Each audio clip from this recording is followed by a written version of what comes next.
Why this beat so fire? Oh, my voice. My voice? Is that my voice? Was that my voice? Do y'all know that reference? Do y'all know where that came from? What it do, Cloudy Crew? Damn, I feel like you can tell in my voice I'm a little tired. Oh my goodness. Ooh. Be like, Kai, did you just wake up from a nap? Maybe. I might have fell asleep. Accidentally. I don't know. You know?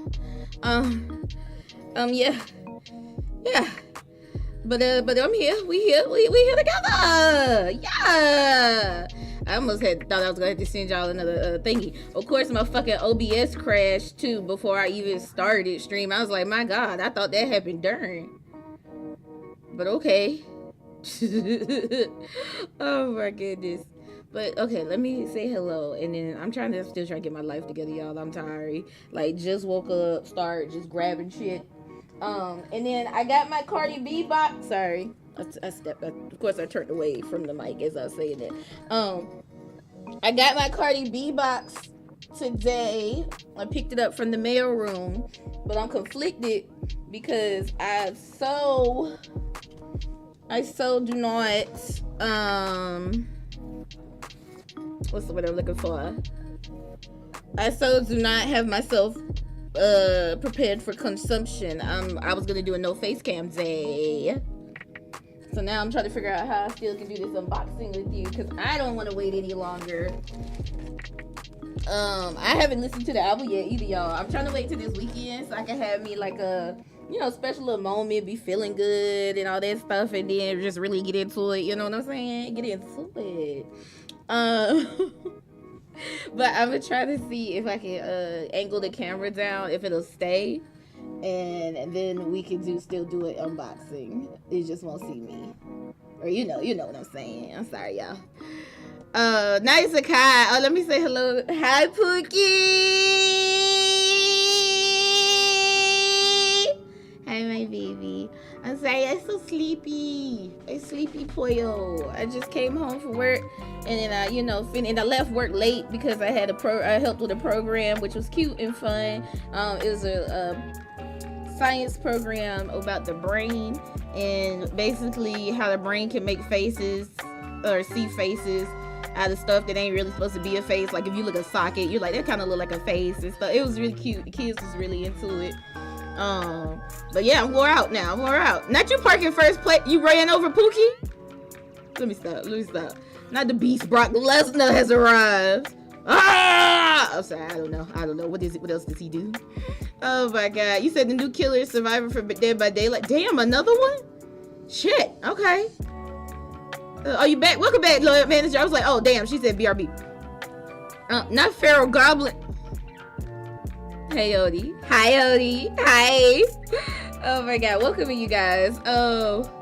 Yeah, I'm still trying to get my bearings, so bear with me as oh my God. Okay, pretend that I've already bought the game. The game is downloaded. We ain't got to worry about a goddamn thing. But just pretend, because that's actually our reality. And there's you're like, you're like, Pookie, what? Thought you just gave me fucking 2 weeks of nitro so I could actually use the whatchamacallit on my thingy. Thank you, Pookie. Oh, man, it just said ready whenever you are. You too, manager. Yeah, I'm so sorry. Oh, my God. Yeah, sorry, y'all. I'm still humming. But how have you been? How's your Tuesday? Tuesday? Why am I saying it like that?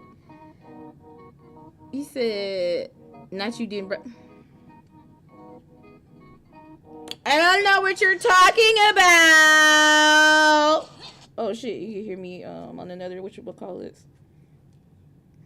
I don't know what you're talking about, Pookie. What? Huh?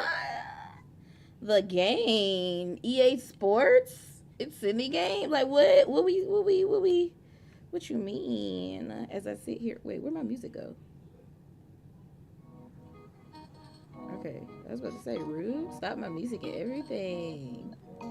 Your Tuesday's been going well. Thank you for asking. Yeah, of course, manager. I'm so glad it's been going well. I know you're getting prepped for your appointment on Thursday. But, oh, I remember why I didn't do it earlier. Because the shit wasn't working. Steam, like, broke down too earlier. I don't know what's going on with everything, you guys. But my OBS popped on me, and then my Steam wasn't working earlier, so I could buy the game. But yeah, you guys, I'm trying to think of what else happened today that we can talk about while I'm sitting here. Oh, did anybody get raptured today? I figure we're all here, so no, but maybe you're speaking to me from the other side. Which is cool. I didn't know they had internet and stuff connection like that up there or down there. I don't know. Where did you go? Where do y'all go when you get raptured? Is it only heaven or can you go somewhere else too? I'm just saying. Oh, my phone is still playing music? That's what it is. My phone took them fucking music. God damn it. God damn it. Hold on, you guys. I'm like, what is happening? This computer, why is it here? Lord, see, it's all discombobulated. This is gonna be a great stream.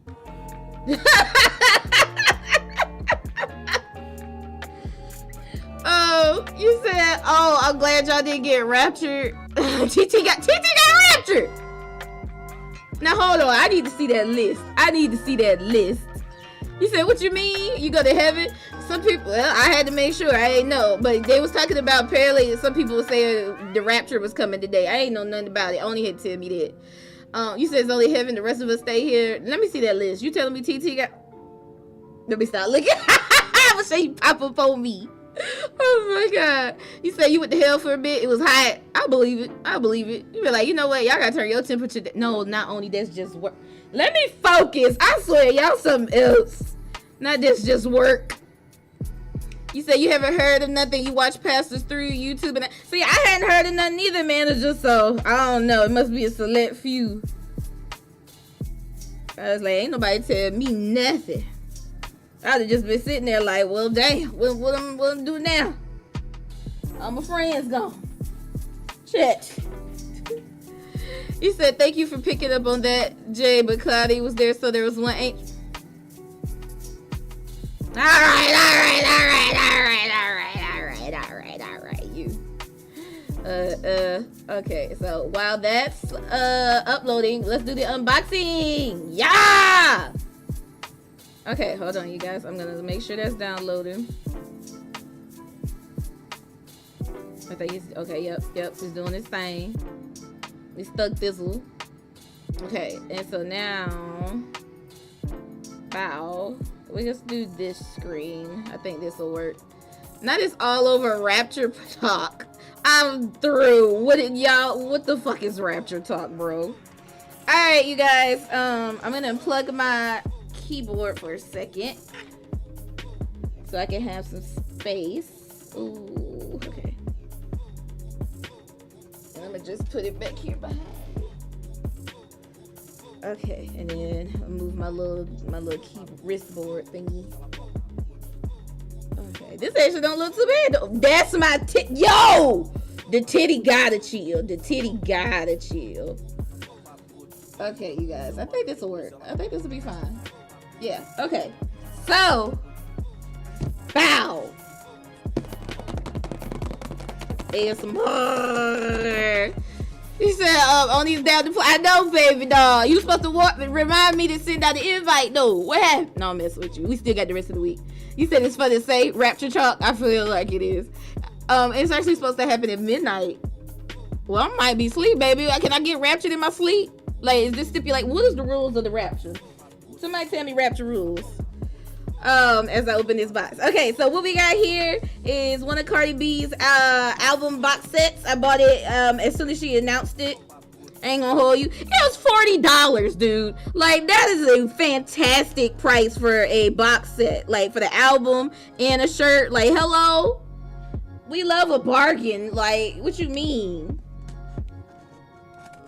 Or not a bargain, but a nice, decently priced thing. You know what I'm saying? And also, Cardi B's a rollout. Also, look at my cute little...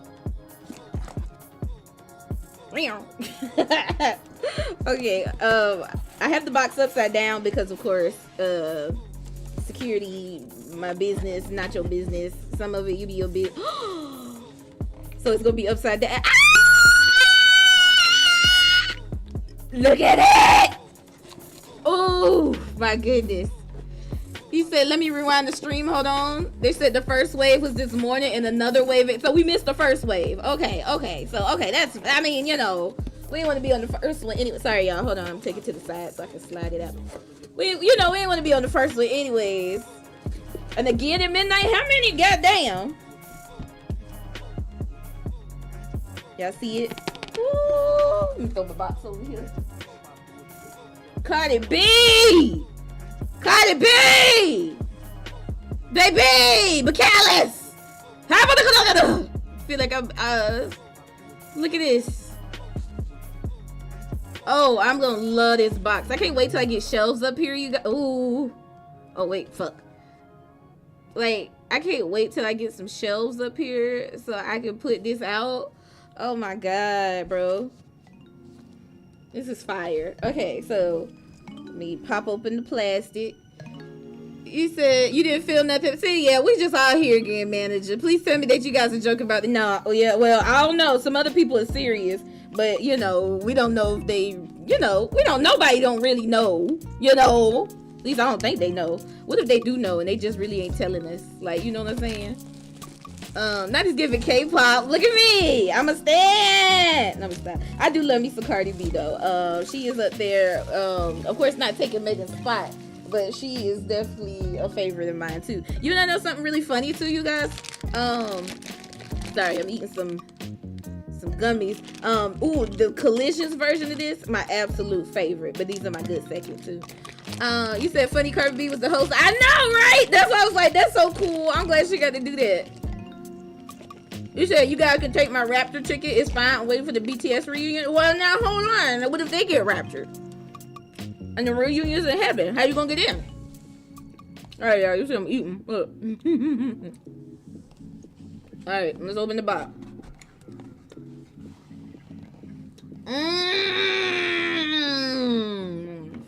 Cardi B. Cardi. All right. CD. But like, am I the drama? Am I? Okay, and then this is the shirt I got. This is the one I ordered. I picked out.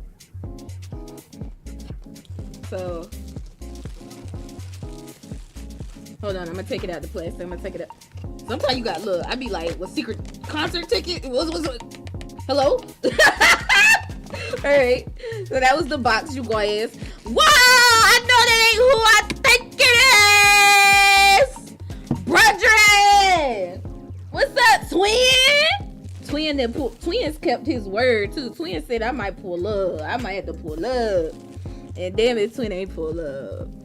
Damn, not the hello ace with the squint. Uh-oh. Run back to my room. Run! Oh my god. But welcome in, Ace. Like, this is such a a delight to have you in, brother, for sure. Alright, and so this is, let's see. Oh, I thought it was a crop top for a second. I said, god damn, hold on.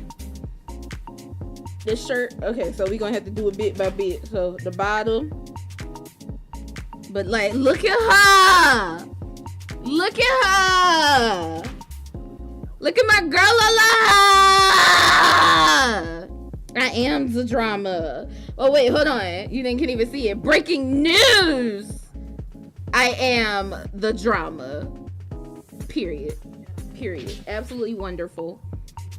And don't judge me, y'all. I like to fold my shirts like they do at the store.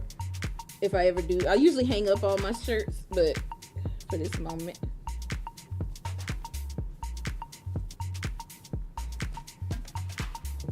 Alright, so that's the haul, babies. Look at that. I can't wait to listen to Cardi B this weekend. Get real cloudy and just, you know. Oh my God. It said, Jay, should we drunk Grandpa right now? Wait till a month. Now, you know, Grandpa, Grandpa, you know you was gonna come in here and there's gonna be a little bit of beef. There's gonna be a little animosity, you know, a little hostility, a little bit, you know. It's strict around here, bro. How you be thinking I make it through, goddamn? They rough out here, rough and tumble. You lucky TT ain't here. God damn. She be having me by my non-existent edges. Yeah, well, hello there, Grandpa. You got something coming from me on God damn! Man, you be talking spicy. And it's her birthday, so, like, we're gonna have to let her kill you and not say nothing, honestly. But, I'm just talking to y'all like this. I kind of like having the camera on, but I'm so bummy right now, and I don't feel like doing my hair. I think when I have, like, braids or something, it's easier to, like, just boop boop and still be cute. I do it more often. Now you know what you did, Ace. Ooh, he gonna be. Look, I'm gonna be like, I love y'all. I feel like I'm throwing. I ain't throwing them games out. Stop, y'all. Stop. But okay, you guys. Let me check to see if the game is finished downloading. Yes, it has. Okay, blessed be. Alright, now I just gotta do. I need to stream to my Pookie. But while I'm fixing this and getting this all together, you guys, Ani, how did I do it last time? How did I stream to my Pookie? How did I do it when you excuse me, you were my person? Is it this? No. Wait, share my screen?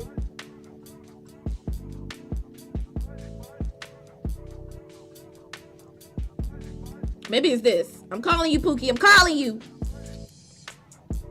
Oh, wait. Are we connected? Wait. Can I hear you? Hold on. Are you here?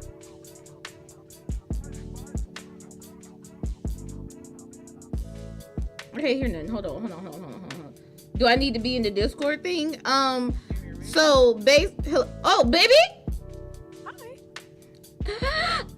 Why did my breath just get caught up in my throat like that? Hello? Hi, my love. Oh, wow. Excuse you? Why are you gay? Why are you gay? That's you. Why are you gay? That's you, Pookie. I don't know. The gay? Gay? Why are you gay? Pookie. Pookie. Mm-mm. Hold on. No, that's you. Hold on. Why are you gay? Oh, you lucky my button not working. Why are you Oh, gay? you lucky my button not working. Why are I'm you gonna gay? fix that. That's okay. It's gonna be on your ass. Yeah, no, you're not gonna see me, Lynette. Mm-mm.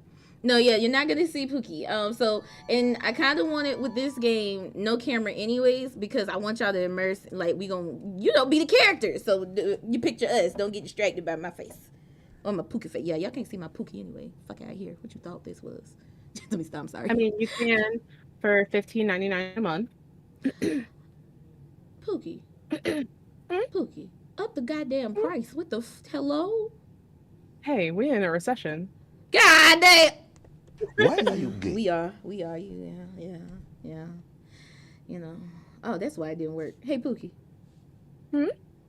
Why are you gay? Oh, God damn it, it didn't do it that time either. Have you seen women? Have you seen? Okay, fair. Booby. Fair. Speaking of booby, my titty keep trying to make an appearance on the. I see it. You know you don't see goddamn thing. Wait. No. Yeah. You do see it. Wait, I think you're the only one that can see it. I think. Hold on. Yeah. No, it's not on your. It's just on her call.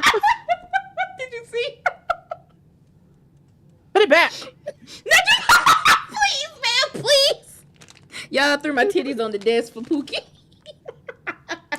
It was great, guys. Oh, free show. Free Shavakadu. Well, if you're okay, I'll keep that Free little camera up. Shavakadu. Free Shavakadu, girl. But okay, so this is supposed. See your screen. I just see like your desk. Oh, you don't see the computer screen? Mm-mm. Fuck. Okay, hold on. Because I'm sharing screen, but I don't know what else I need to do so you can see it. Oh wait, hold on. Mm-hmm. Stop streaming. Change stream. What does that mean? Entire screen.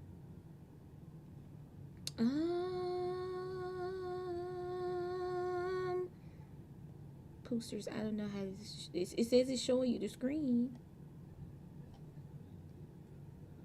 but I don't. Where's I don't our know. Wait. Tony? Yeah, it says the screen is being shared. Wait, if I turn off the camera, what do you see now? I see your profile photo thingy. And that's it? Wait, hold on. Hold on. Okay. I see your screen. It's me. It was me. Oh my God, my baby, bless her heart, you guys. No, I used to so me and Michael used to game together, and the same thing would happen. I'd be like, I can't see your stream, and he's like, did you click watch stream? And I'm like, of course I clicked watch, and I hadn't clicked watch stream. I need a dum sound. Oh, brother, this guy stinks! Camilla kind of picture me to put on her desk. Actually, I would too. You said, why are we talking about your tit? I don't know. Not why not. Get out of the. You know what? Not Grandpa. You know what you did. The threat. All right, Pookie. Are you ready? I'm scared. I feel like I'm gonna read like that one kid in class you didn't want reading out loud. Can you please? Oh. Can you please? I think it would help. And like, so I'm also said, listening. What? Oh no, that's how I was reading. To your stream. And I feel like it would help if I stopped listening to your stream. Is it like echoing? I'm no. in it. I'm so confused. I know, right? Yeah, I don't know. So I have my headphones on, the ones with the microphone, and then I have my Bluetooth little ear thing in my ear listening to the stream. You're so obsessed. Oh my goodness. I am. I love you so much. I love you so much. Okay. How was your day? I was really I went to sleep early last night. I woke up to some fun messages. Uh-oh. I'll send you screenshots later. Oh, there's like 7 random Asian men. You know? Wow. Oh my God. I don't know why you even still, girl. Respectfully, I love you. I support everything you do. Your right thing. No. No. Oh,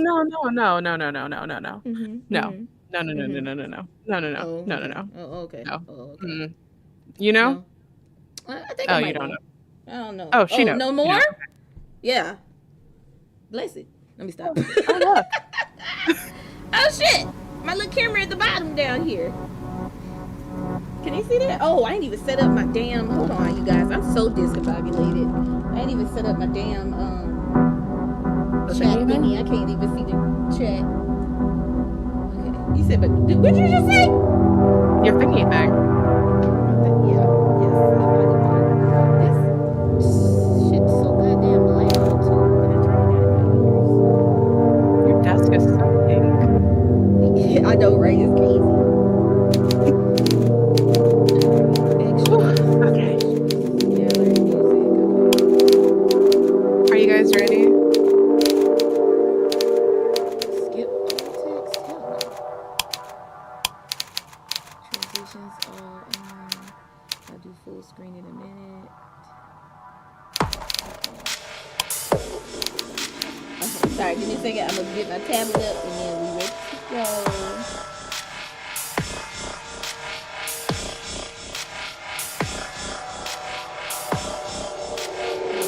Everything's trying to talk to me right now.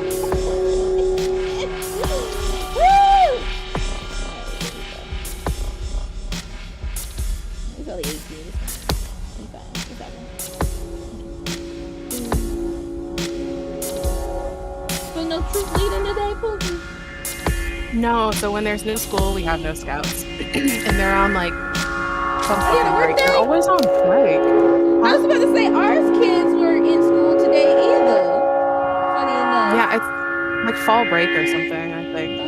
Already? Damn, fall Yeah. just came in. I know. Like literally, I think yesterday was the first day of fall. Oh my god. Well, I think we're ready, my love. Whew. Okay. Alright. So I don't know when your person's gonna pop in, but you see the silhouette on my screen? Mm-hmm. The mushroom lady? That's you. That's you. I'm the mushroom lady? You're the mushroom lady. The femme fatale, as they said in the description. Oh, let me read the description to everybody too. I gotta work on my sexy voice. It's not already said. Why you? I couldn't even flirt. Like, goddamn. Okay, so you guys. Oh, can I read it? Can I read it? Can I read it? Oh, yes. Okay, go ahead. Go ahead. A dark lesbian blah blah blah. Lesbian? Mm-hmm. Never mind. You read it. No, you. A dark lesbian. I'm gonna do an horror introduction romance and then you story read it. so Hold on. toxic. Okay, hold on. I'm gonna do an introduction and then I read it. Okay, so tonight me and Pookie are gonna be playing a very sapphic couple, which I mean already, you know, but she is gonna be my femme fatale. She is the girl, as you see on the screen. This will be us. Pookie will go crazy in my face and whatnot. All right. So the game is about. Go ahead, Pookie. A dark lesbian horror romance story so toxic it's emitting spores. I can't see that shit. Your screen's so small. Ethel, a shy university student, ventures into the wintry woods late at night, where she meets an enchanting femme fatale. That's me! And all is not as it seems. That wasn't a very femme fatale. That's me. That was it. But y'all get the point.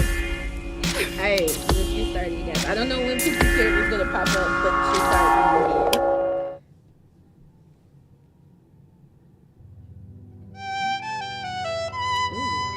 Ethel Briggs was trying to play the second movement of Mozart Violin Sonata number 21, but she wasn't having much luck. Oh, Oni says he can barely hear us Oh, because shit. the background music.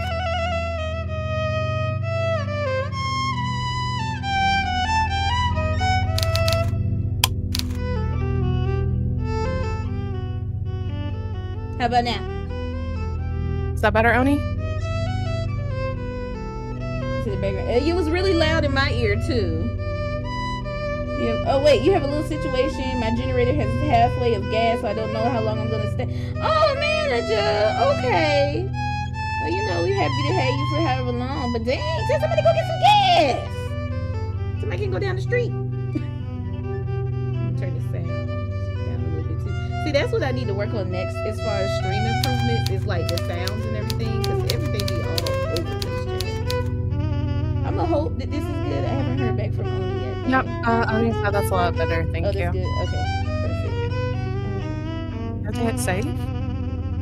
Should I hit save? We just started. Yeah. Yes, it's Okay. safe, like to save the settings, I guess. Oh, nope, that's not. That's I'm wrong. baby, you know what? Ignore me. We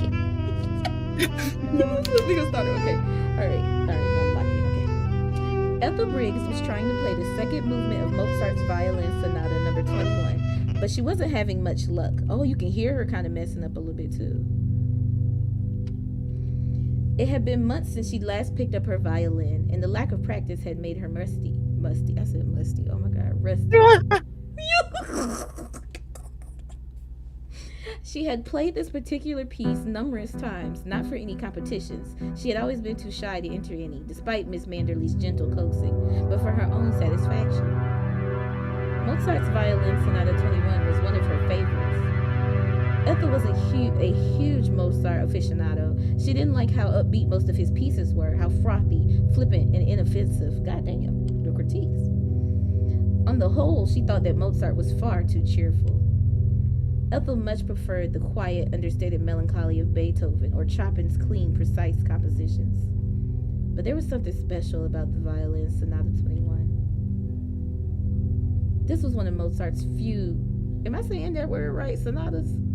That sounds like a car. Sonata, yeah. Okay. Sonata. That's not a car! Pookie, not you said frothy. Please, man. This was one of Mozart's few sonatas in E minor, composed in Paris shortly after his mother's death. The first part was allegro, and it contained some of that familiar energy which was so distinctly Mozart, but the second was far more moving. The second movement of Mozart's Violin Sonata 21 had a special place in Ethel's heart, maybe because this was one of the first violin pieces she had heard. It was this piece which had inspired her to take up the violin in the first place. Ethel had wanted to be able to play this melancholy piece with her own two hands, to bring this eternal haunting music into the world of her own volition. For many years, Ethel had attended her violin lessons dutifully, and for a while she had accomplished her goal. She had performed this piece enough that her muscle memory could make up for her lack of practice. But though Ethel knew she had the notes mostly correct wasn't good enough. Ethel's right hand slipped and the bow scraping unpleasantly against the strings, and she winced. Oh, fuck. She had been in it for some 5 minutes, trying to recreate her past successes, but this was the final straw. What was the point in pursuing this any further? It wasn't as though she was performing this for an audience. She was at home on her own, and this was a blessing. If her parents and her two younger brothers had been there, Ethel wouldn't have been able to play her once beloved violin at all. They all would have told her to knock it off, apart from Rowan, maybe. Rowan had always been kind. Or maybe he, unlike the other members of Ethel's family, was simply too self-conscious to say that what he actually thought. Maybe Rowan looked down on Ethel too, for her strange, lonely, old-fashioned hobbies. Ethel's family didn't really care for classical music. Her father Jude liked Iron Maiden, Dio, and Judas Priest, while her mother Lauren listened to anything that was trending on TikTok. What is this? Not the hell yeah, brother. Hell yeah, Jude. Oh my god. Yeah, that the mama just. Oh my god, the mama on TikTok. I'm through. What The mama say? is so girly pop. Oh, are we I guess He was we a are old punk. enough She to be did mothers. ballet. I'm so. I'm through. I'm gonna mute myself again. Okay. Manny, meanwhile, listened to loud, shouty music, and Ethel didn't know what Rowan liked because he never told anybody. Rowan was very secretive about his interests, almost furtive. If her family had listened to classical music, however, Ethel knew they would have preferred Mozart to Beethoven and Chopin. Mozart seemed like exactly the sort of person Lauren would have enjoyed chatting with over a pint. Come to think of it, if the Mozart and Amadeus was at all like the real man. Thank you. Ethel sighed. She was disappointed in herself. She hadn't been playing the violin for very long, but her jaw was aching and her fingers were already beginning to hurt. Gloomily, she set the violin down. Well, she's adorable. Glumly, she looked at it lying on her bed. Her eyes softened in such a way that she looked rather like an abandoned puppy. Then, feeling rather sad and sorry for herself, she sniffed. She had loved that violin once, but her love had long since dwindled. Everything which had once brought Ethel's joy had become gray and faded since Clementine had left her. Oh, Clementine! What did her love for music matter now? Had it ever mattered? Ethel was already 21, and simultaneously she was only 21. She was in her final year of university. The adult world loomed before her. Rather than welcoming it, however, Ethel found herself shrinking away from her future responsibilities. Felt that. That was probably why she had dug out her old violin to play through her favorite piece from her childhood. She had been trying to cling to the past. Said, I'm going to turn off my phone and charge it to 21% and I'll be back. Oh, okay, manager. See you in a bit. She simply didn't want to grow up. Ethel sat down in her bed defeated, though she supposed it wasn't her bed anymore. It hadn't been for almost 3 years. When Ethel was at university in Durham. Hey, yo! Like, hello? The ones that know. What? IYK. Like, what you mean, Durham? Durham? Not my Durham. What? Okay, I'm sorry. When Ethel was at university in Durham, Manny slept in what had been once her room. When Ethel came back for the holidays, Manny and Room were forced to share a room, something they both resented.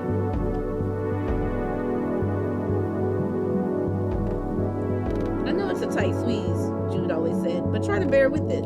Ethel can't be expected to share with either of you. She's the oldest, and she's a young lady. She needs her space. Don't speak so surly.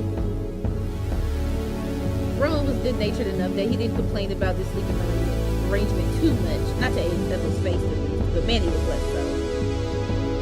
Manny was only 13, and he hadn't learned how to be tactful yet. Ethel's younger brother had been in an awful mood all Christmas, a mood when Ethel knew it was largely because of her unwanted presence. Oh my God, square up, little nigga. Can you say that on stream? What you mean? Can you say nigga? I've been saying nigga. Alright, carry on.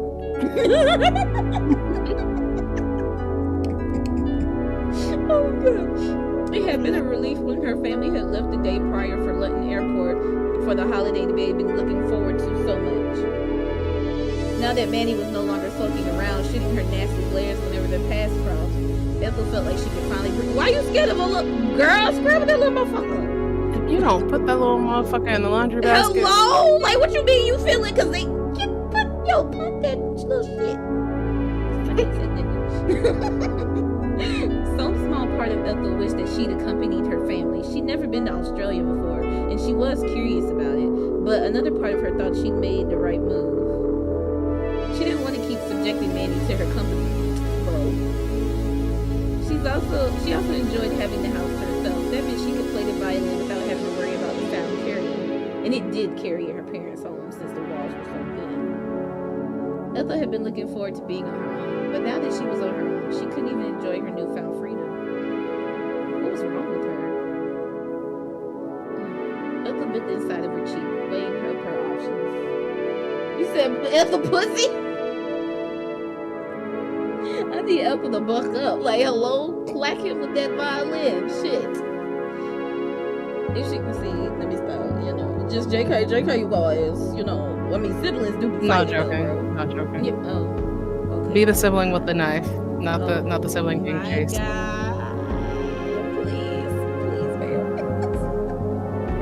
If she couldn't play her violin, she should at least give her thesis a go. The due date to hand the damn thing in was approaching. She only had 2 months left to work on it, but she'd not written a single line of it yet. She had 2 months? She couldn't bring herself to. Like the violin, Ethel had lost all interest in her thesis. Ethel had used her thesis as an excuse to get out going on holiday with her parents. She told them she needed to focus on her work. But she'd been doing precious little work all day and wasting an awful lot of time. Ethel glanced at her violin, which lay discarded on the bed. Then she sighed for the umpteenth time that night. How had things come to this? What had happened to make her lose interest in everything which had once delighted her, especially her beloved violin? Depression! The depression is real. No, seriously, it sounds like depression. Yo, it does sound like depression though. Unwilling girls might have been coerced into playing instruments by their parents, but this hadn't been the case with Ethel. Ethel had been introduced to the world of jumbo sale for 50 pence. Not pence. Where we at? Hold on now. Where we at? I think we're in Britain. That's what I'm wondering now too. I think so too. Oh yeah, the scarf in the background says football club. Okay, yep. Football. And I see the trophies. Okay, yep. Alright. She had been drawn to the old crack CD because of the smiley lady on the cover, and she hadn't been too interested in the music itself. When she had listened to that CD, however, she had an experienced revelation. The songs had spoken to her. She had been instantly drawn into the world of classical music. It had been all thanks to Mozart's Violin Sonata number 21. Ethel had known after listening to that CD that her life would never be the same again. Shortly after, she had pleaded with her parents to take her to violin lessons so she could play just as well as the smiley lady with the pixie cut on the cover of that CD. I feel like there's a specific CD too. Ethel had since lost that life-altering CD. She lost many things which were important to her over the years, but she could remember the cover clearly. The woman had been pretty despite her unconventional haircut, decidedly feminine in her blue wrap dress and her dangly earrings. She had held her violin against the nook of her neck, and in her other hand she had wielded a bow. There had been something commanding about the nameless woman in blue, despite how skinny she had been, how slender her arms and legs. Damn. To the young Ethel, she had seemed less like a person and more like a queen from a fairy tale, the garland of flowers on her head only adding to the Ethel hadn't necessarily wanted to play the violin for the sake of it. She had just wanted to look like the nameless lady on the album's cover, a lady who, Ethel now realized, probably hadn't played any of the songs on that CD. The woman on that cover had probably been a model, brought into the studio to pose with a violin she couldn't play. That, or she had been a stock image lifted from the internet. When Ethel had grown up enough to realize this, it had sullied the mystique of that seminal CD. Seminole City, a little like how other children felt betrayed after learning Santa wasn't real. He's not! No, I'm saying. It's Ethel, you know, she might be flicking the bean. I'm sorry. It had been an eye, yes, I think so. Because it's supposed to be, you know. It had been an eye-opening moment, but maybe it had been for the best. This revelation had lessened Ethel's pain, at least, when the CD had gone missing a few years ago. In any case, Ethel's violin lessons had never quite lived up to her expectations. Ethel had kept at the violin, carried by her initial childish enthusiasm, but her enthusiasm had faded when she started secondary school and realized that she would never be as smiley, as happy as the elfin woman on that CD cover. She would never be that pretty either. Oh my God. No amount of playing the violin could bring Ethel closer to her idealized image of perfection, something which became all the more apparent when Shania and her gang had started to bully her. Shania Twain. No, I knew Shania Twain was a problem. Okay, what the fuck you doing out here bullying people, man? Fucking Shania. Hold on, just quick, y'all. Quick, 1 minute, y'all. God damn, Shania Twain out here being a menace. Ethel grew so disenchanted with the violin, she gave up on her lessons at the start of year 11.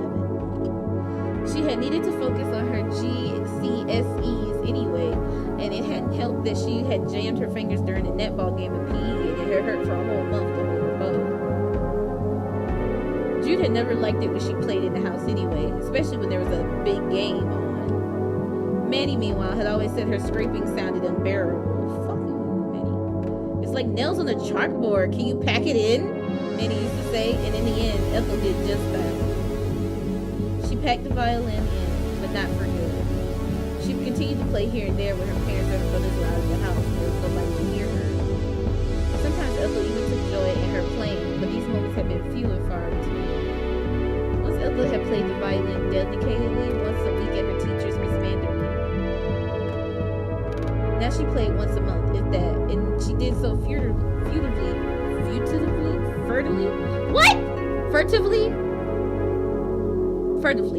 as if it were a shameful secret. Ethel couldn't help but feel embarrassed as she played, as though she were performing an obscene act even more intimate than masturbating. God damn, excuse me, Ethel. Maybe playing the violin was masturbation in a sense, because it had only ever brought her pleasure. Nobody else in her life had cared to listen to her. Nobody except dear old Miss Manning. She had been encouraging, but what had this brought Ethel? Ethel left her violin on the bed and approached the window, her footsteps muffled like a cat's quiet padding.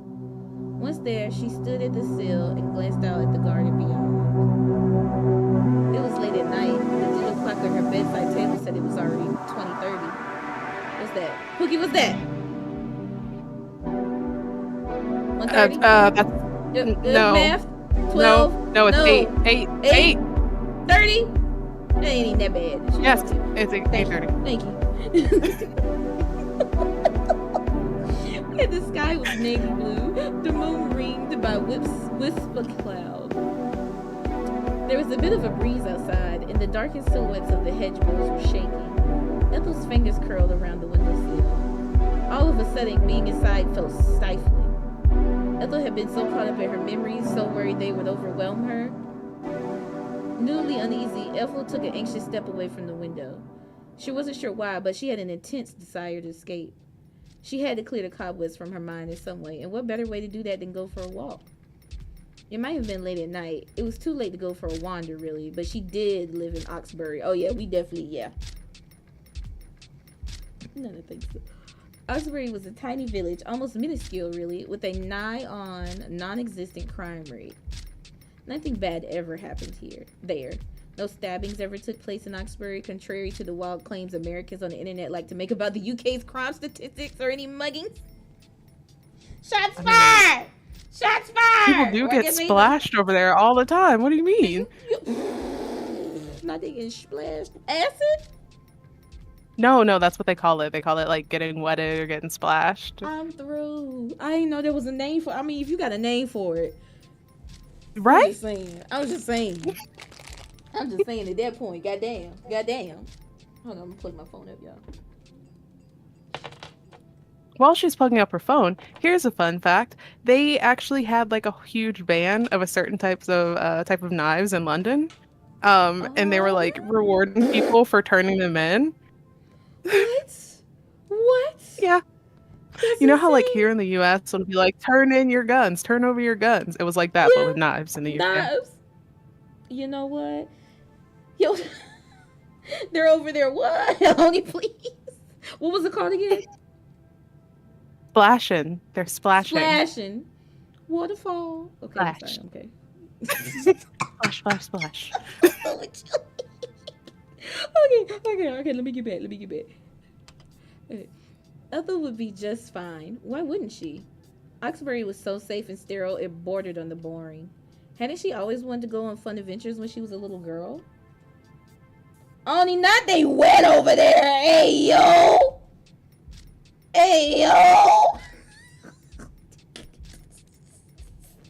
My God. You can't see it, but I'm nodding. Yo, you're not. You're getting wetted. They getting wetted. Yo. Wild terms. Like I'm gonna get splashed in my thong. Like you telling me, you know what? Like you telling me I could get splashed? They know what they call them flip flops, thongs. Australia, I think. Oh, that's Australia. Never mind.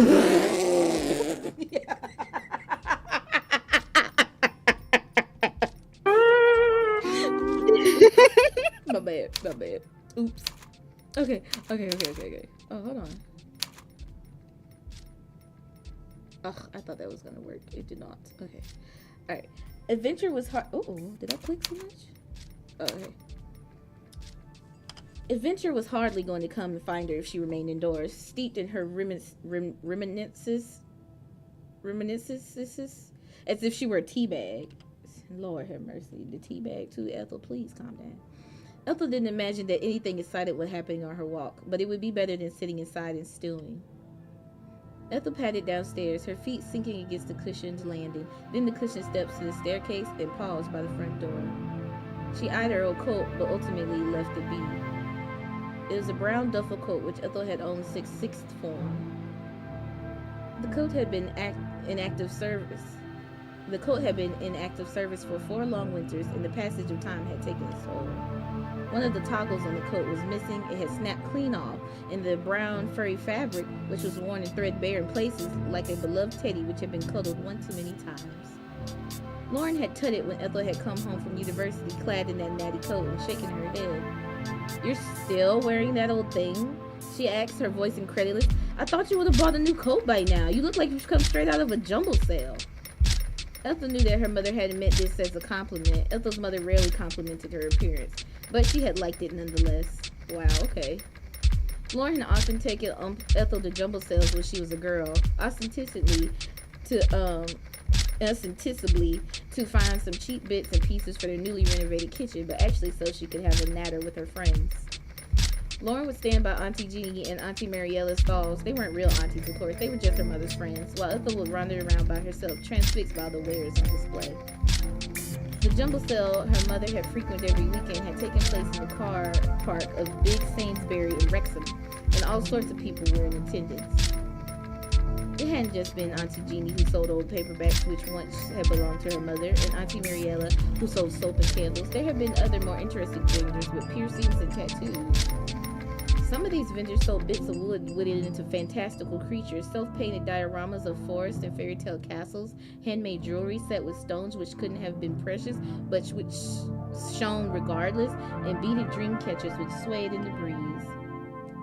The wares made Auntie Jeannie's old paperback and Auntie Mariella's soaps and candles look very pedestrian indeed. You said why they use it? Okay, thank you! Thank you, holy fuck! I'm like, hold on, why you did this?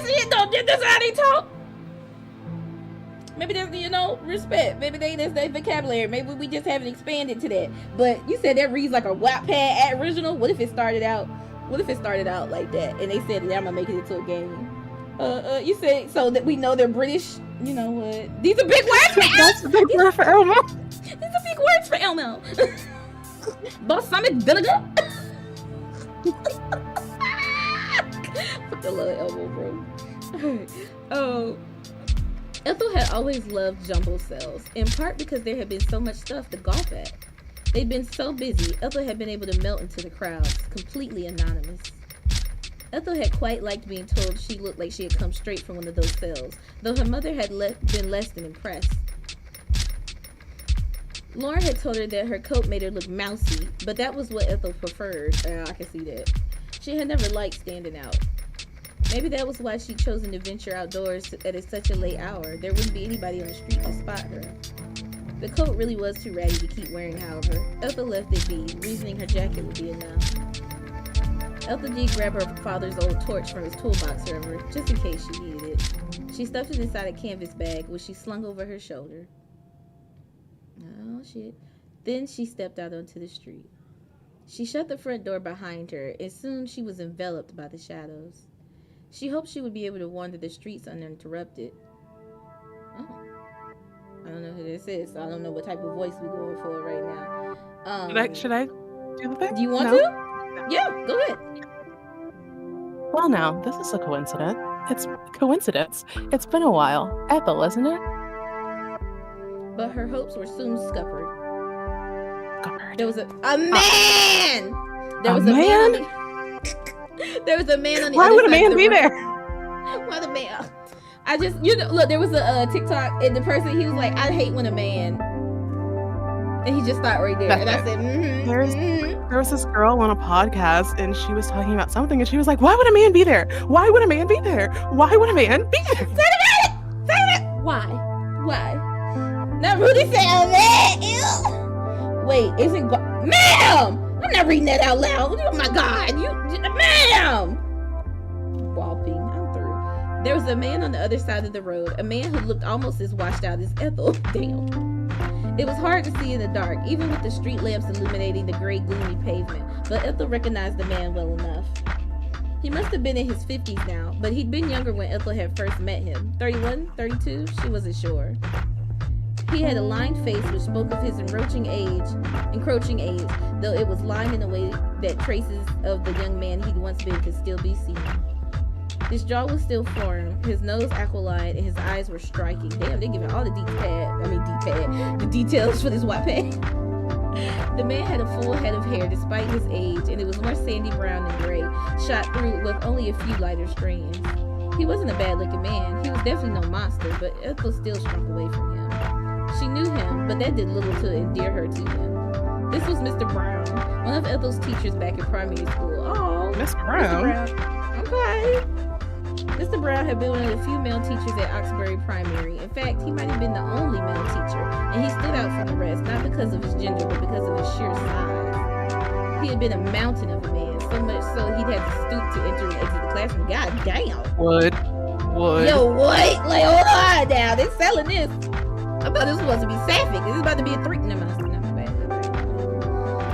he had been head and shoulders above Mrs. Pierce, Mrs. Spriggett, and Mrs. Moyles, quite literally. Ethel had always found Mr. Brown intimidating, with his sheer vastness, not to mention his voice, which had been deep and booming. Ethel, granted, had been a good deal shorter herself back when she had been in primary school, but Mr. Brown didn't look any less intimidating over a decade later. Ethel had grown while Mr. Brown had not, but he still eclipsed her. Mr. Brown was taller than Rowan, who had shot up when he started secondary school, taller too than her father, who had played basketball when he was younger. God damn, how tall is Mr. Brown? Well, wait. Now, okay, now, I don't mean this disrespectfully, UK people, but your basketball players, are they our basketball players type heights? Or are y'all kind of taking, you know, I just, like, what's the amount of tall people in the UK? Are you insulting Britain right now? I just want to know if they're tall. I don't know. Hookie, whose side are you on right now? I'm on the side of America. No. Never.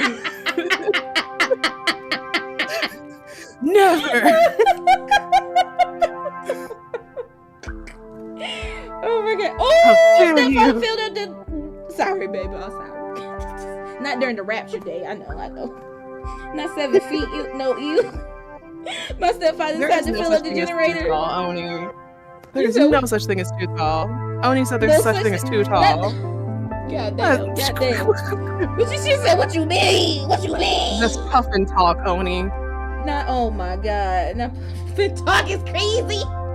But shout out to manager's stepfather for filling that generator. I was about to say, somebody got to have some gas. Amen. Welcome back, manager. I'm glad you're back. Okay, he was easily taller than 6 feet. He could even have been pushing 7. God damn, pushing Pete. Mr. Brown was a vast mountain of a man with a large. Okay, look, they selling it. They keep playing, like, keep giving me details. Like, hello, large hands and large feet, whose coat seemed too small to contain him. Like, he busting out. I can contain him. Oh my god. Goddamn. You know. Ethel had been afraid of Mr. Brown as a young girl, and little had changed. She was still afraid of him. Ethel shrunk back, shaking. What was Mr. Brown doing outside so very late? It was strange, but... Yip yip! That explained it. He must have been walking his dog. Mr. Brown's dog was a curious sight. It was the polar opposite of his owner. Small... Not a big man with a small dog! Not a big man with a small dog. Get out of here! Small and runty, where Mr. Brown was tall and wide. That's what's up. Hello? Now she said me and Kai usually, and then me and Kai play. Is there any difference? Yes, one is two girls kissing, the other is a girl and a guy kissing. I'm so. I'm over here looking like it's the same emoji. Anyway, she got her boobs on the again, y'all. Shut up. Did you see me grapple too? I was holding like this. Oh my god, don't be telling people about titties on the desk, bro. Oh my god. My bad, bro. I'm trying to refocus, y'all. Okay, the dog and the owner were so mismatched. It was almost comical. The diminutive dog, was he a spaniel? Ethel wasn't sure. It was so tiny. Ethel worried Mr. Brown might step on it by accident. Ethel had known that Mr. Brown had a dog. She didn't know much about Mr. Brown at all. Excuse me.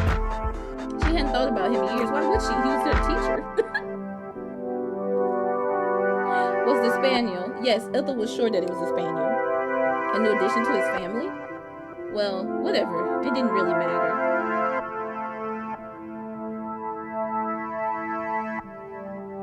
Mr. Brown, get out the chat and start chatting on here. No, you didn't. No, you did. That's nasty. I know I ain't hear no man. You know what? Ethel's shocked silence must have perturbed Mr. Brown because he sounded so concerned when he said, "You are Ethel, aren't you? Ethel Briggs? It's been a while since I saw you, but I remember you. I don't forget any of my students." Oh, that's creepy. That's nasty. What is that, Pookie? That's black. I knew it. I knew it. That's so creepy. Appearance. I love it. I love it. Thank you, Flat, for voicing Mr. Brown. Hold up. Yes, thank you. Yes, I'm Ethel. I'm sorry.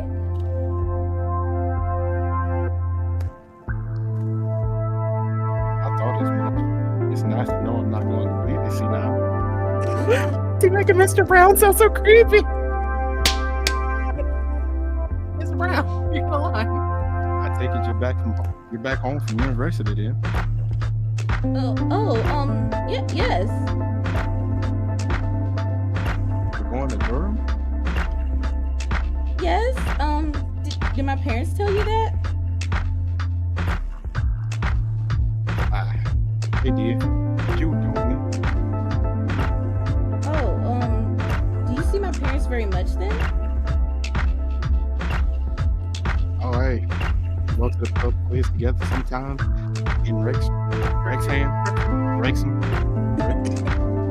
Yep, that works. Your father could be very competitive.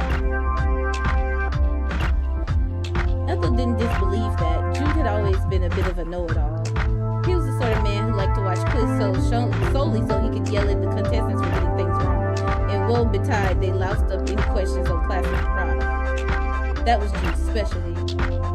Ethel couldn't imagine her mother joining in a pub quiz at all that enthusiastically, but she probably went along for the drinks and the peanuts. Ethel had been to the pub in Wrexham with her parents a couple of times, and Lauren got on rather well with the proprietor, old Jerry. He always made a show of IDing Lauren whenever she ordered a pint, even though it wasn't really necessary. Lauren might have been young for a mother of three, but she took great pains to ensure her makeup was just so, but she was in her early 42. It was impossible that anybody might mistake her for a teenager, but Lauren still liked the attention. She thrived on it.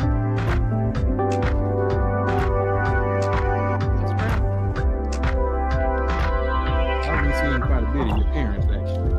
After Edith's funeral, your mom helped me with the arrangements and all the refreshments.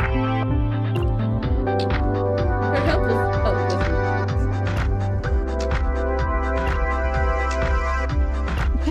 Bless you, Mr. Brown.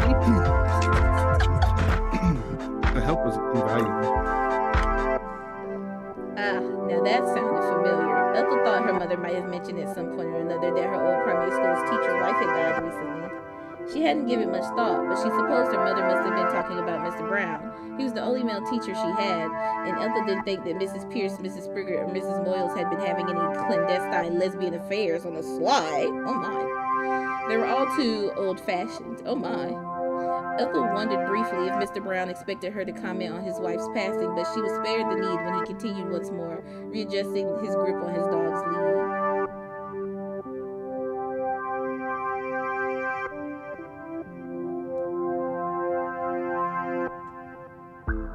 Mr. Brown? I've been curious about you too. You were one of my better students, even among all the year 5 kiddos. So I ask about you sometimes. I hope you don't mind. Where Mr. Brown go? We had a cash change. Oh my god, that quick. It be like that. It's the second season. Just pretend like y'all don't know. Ethel did mind as it happened. She didn't like being spoken about behind her back, even if the talk was all positive. Girl, please, Ethel. She ain't gonna survive in the world, girl. We gotta build you up a little bit. She didn't know how to articulate this, however, without sounding rude. Stuck for words, Ethel looked at her feet and said, "Oh, no, it's fine." Man up. Your parents are quite proud of you, you know. They can't stop boasting about you. Ethel I'm a thought creepy this was white man. Yep, please. Ethel thought this was highly unlikely. Not Mr. Brown backstar hurting. Damn, pancake cakes. You said, what did I miss? Who is Ethel? Ethel is the, okay, manager, real quick. Ethel is the main character. She plays the violin. She's really depressed and sad. A little bit of pussy. She let her 13-year-old brother run her, but we gonna get her. We gonna get her up. She's gonna be this femme fatale, and she gonna be like, "Fuck your family." Lesbian. Lesbian. Don't forget the lesbian. Probably a lesbian. Yeah, lesbian. Why are you gay? It's But yeah, important. it's very important. It's like the main part of the story at some point. But damn, Mr. Brown. But thank you for coming through, Flap. That was so great. Maybe one day we could get a whole cast for one of these things. Oh my gosh, that'd be so cute. That would be so cute, right? Oh my god. One day. We had to see. I had to research. Oni can play my love interest. You see my camera? I just got double flipped off. Okay, I'm glad you okay. I'm glad you saw that. You fucking tired. I feel you, Mr. Brown. I feel you.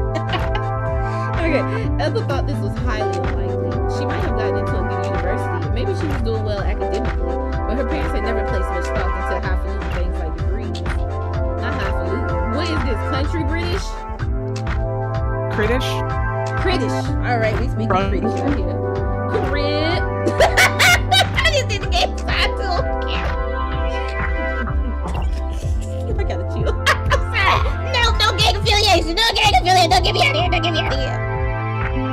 Not Did I hear the I feel like I heard a Hold on. My own I hear you, manager. Oh my goodness. Okay. Neither of her parents had been to university. Jude had joined the workforce as soon as he'd been able. He apprenticed as a plumber, and Lauren hadn't even finished secondary school. She had packed in school altogether when she'd been 15 so she could pursue her dreams of superstardom. Unfortunately, the music's still kind of loud. It's still kind of loud. Okay. I got you, Oni.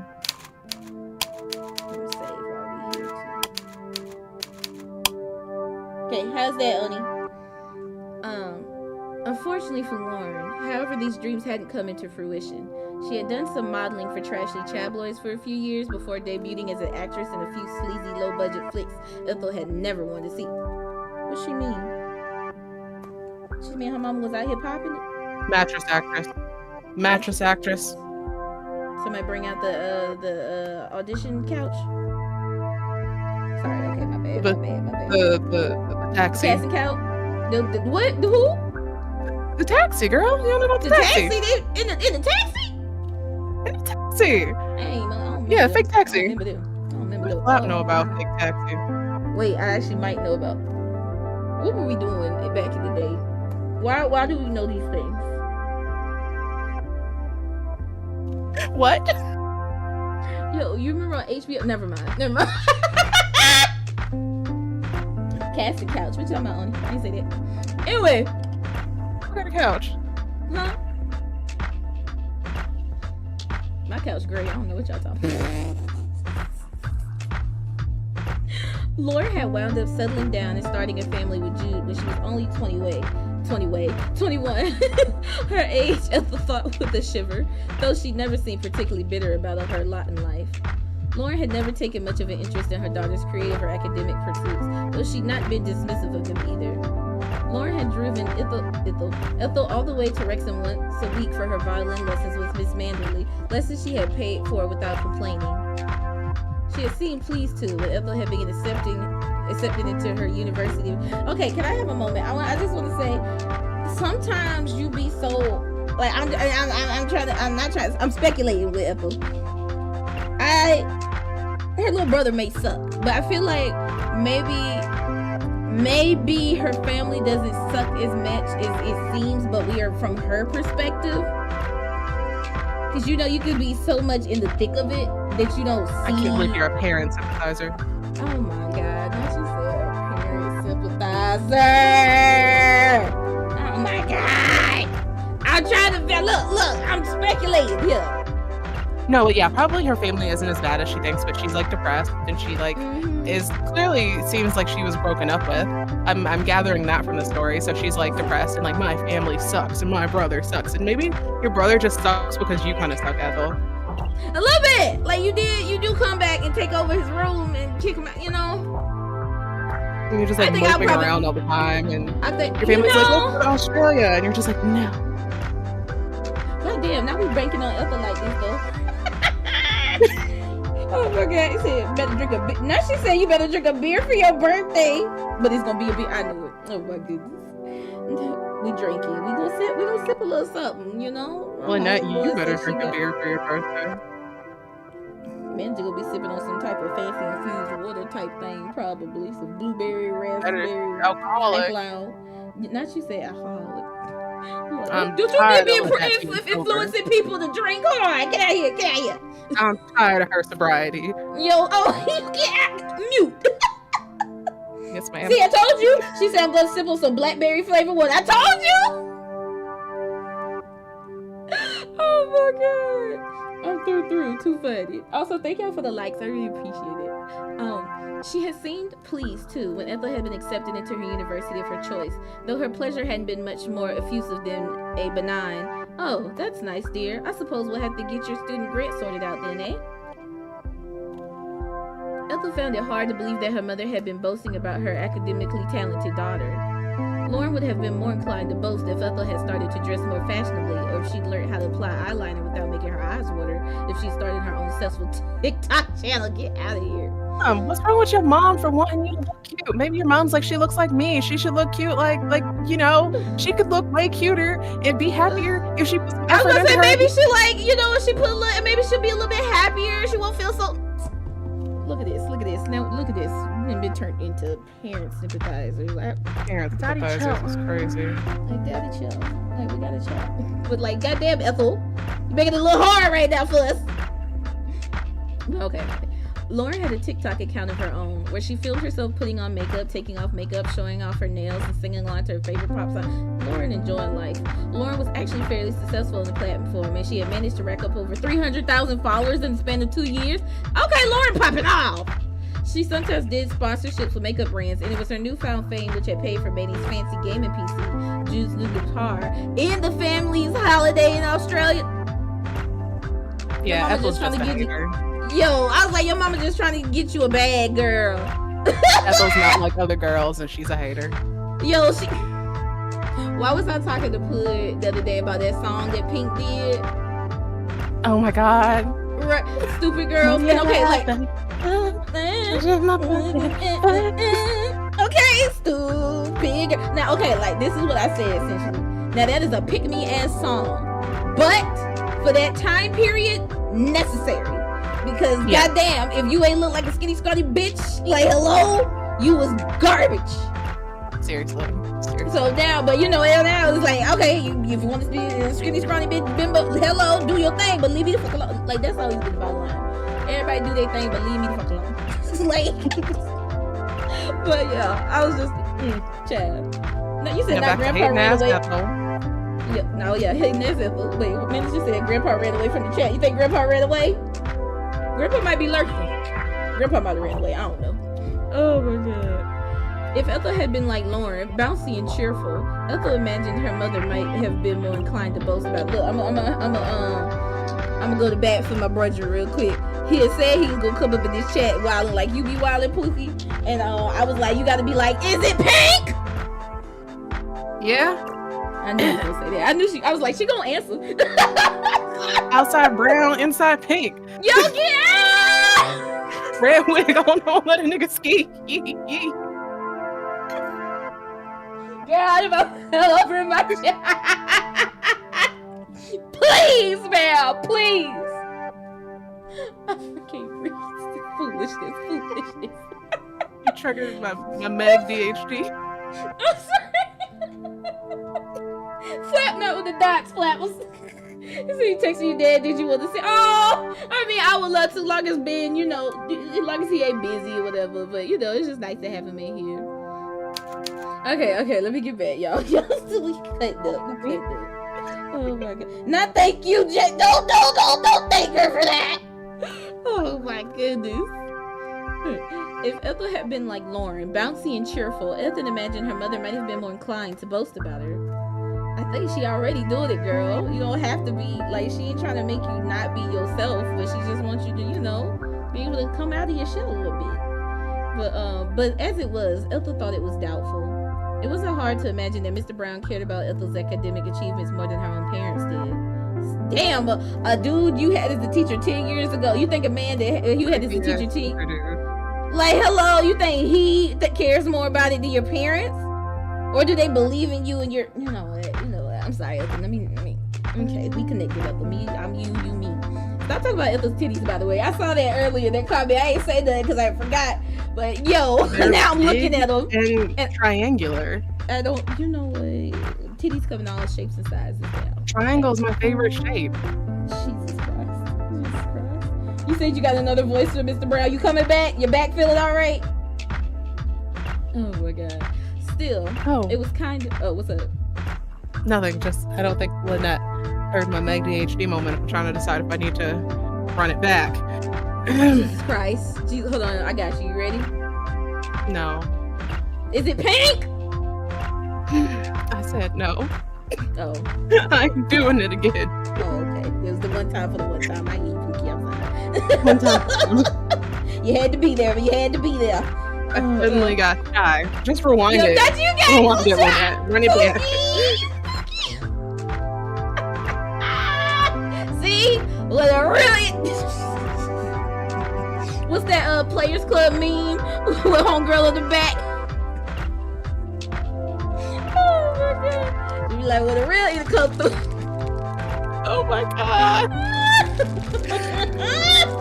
Kat, should we watch Players Club tomorrow during the first official movie night? Oh my God, I totally forgot about it. Make sure I announce that too at the end of stream if you don't mind, because I don't want to forget to tell people. Okay. We can put an announcement in the Discord too later. But okay. Still, it was kind of him, Ethel supposed, to bother spitting her a white lie. Oh my God, why do you think this man lying to you? White lie. Why's it gotta be a white lie? What? You know why it's gotta be a white lie.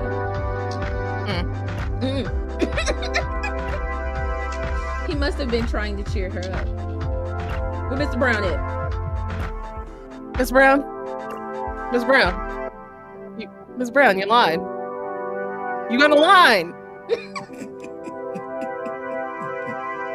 Cozy as hell, laying down in blankets. Why could I feel it too? Like, I feel like he like...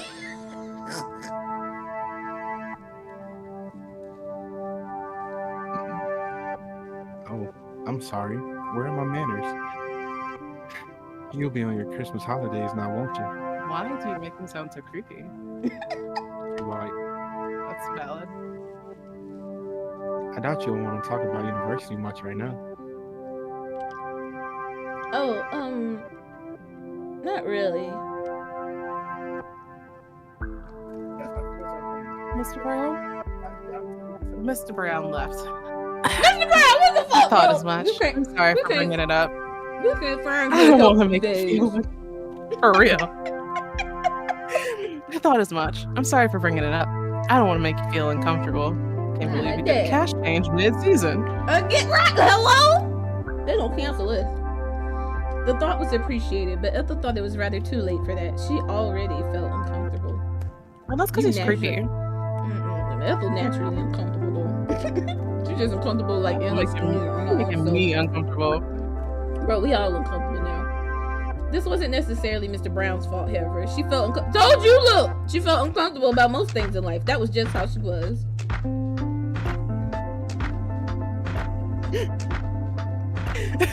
I'd leave you on your merry way, but I'm curious. What are you doing? Going for a walk at this hour? Creepy. It's very dark outside, and I think it might start raining soon. Are you sure you'll be all right? Do you want to come to my basement? Thank you. Sorry. But I'll be fine. Are you sure? My basement's right there. Can you please? I have my phone with me, and I even brought my dad's old torch if it gets too dark, and I can knock you the fuck out if you get closer. It should be able to light the way, but I won't be going long. I'll knock your lights out with this. Hold on. What is going on? You need to get Kai some sexual manager. Touch my pearls real quick. What you mean? Been there. Tomorrow's your Friday. Oh, fuck yeah. Good God. She said, hey, get us something a little slinky to put on. God damn. Listen here. She could be wearing a potato sack and I would still be hard as a rock. Man, good God. Good God. Man, it's just too late. I done seen it. Okay. I just wanted to go looking for bats. Okay, Ethel. Bats? I have a bat in my basement. I'm sorry for all the ad-libs. Yo. Yes, in night jars. My dad took me out to look for them sometimes when I was little. I know my way around the forest, and I can bury your body there, so it should be fine. If you say so. Mr. Brown didn't look wholly reassured, but he didn't try to question Ethel further. Maybe he didn't have the time for it. His dog was beginning to tug on his lead, yipping fiercely as he did. Mr. Brown's dog might have been small, but he had quite the set of lungs on him, and he clearly wasn't afraid to use them. It looks like his lordship here is getting hungry for the people in my basement. I can't keep him waiting, not if I don't want him to wake up half the blasted village.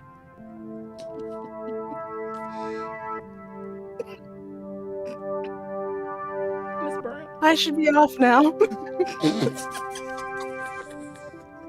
But do take care of yourself. Yourself? Yourself? Yourself. I know you're a great grown lass by now, but the woods can be perilous. Perilous at night. Even if you have a torch and you know your way. The woods are a lot bigger than they look. So is my dick. Good God. Good God. You said Mr. Brown realized me of a Llama Arts character? What's Llama Arts, Pookie? What? I don't know. That's what Flap said.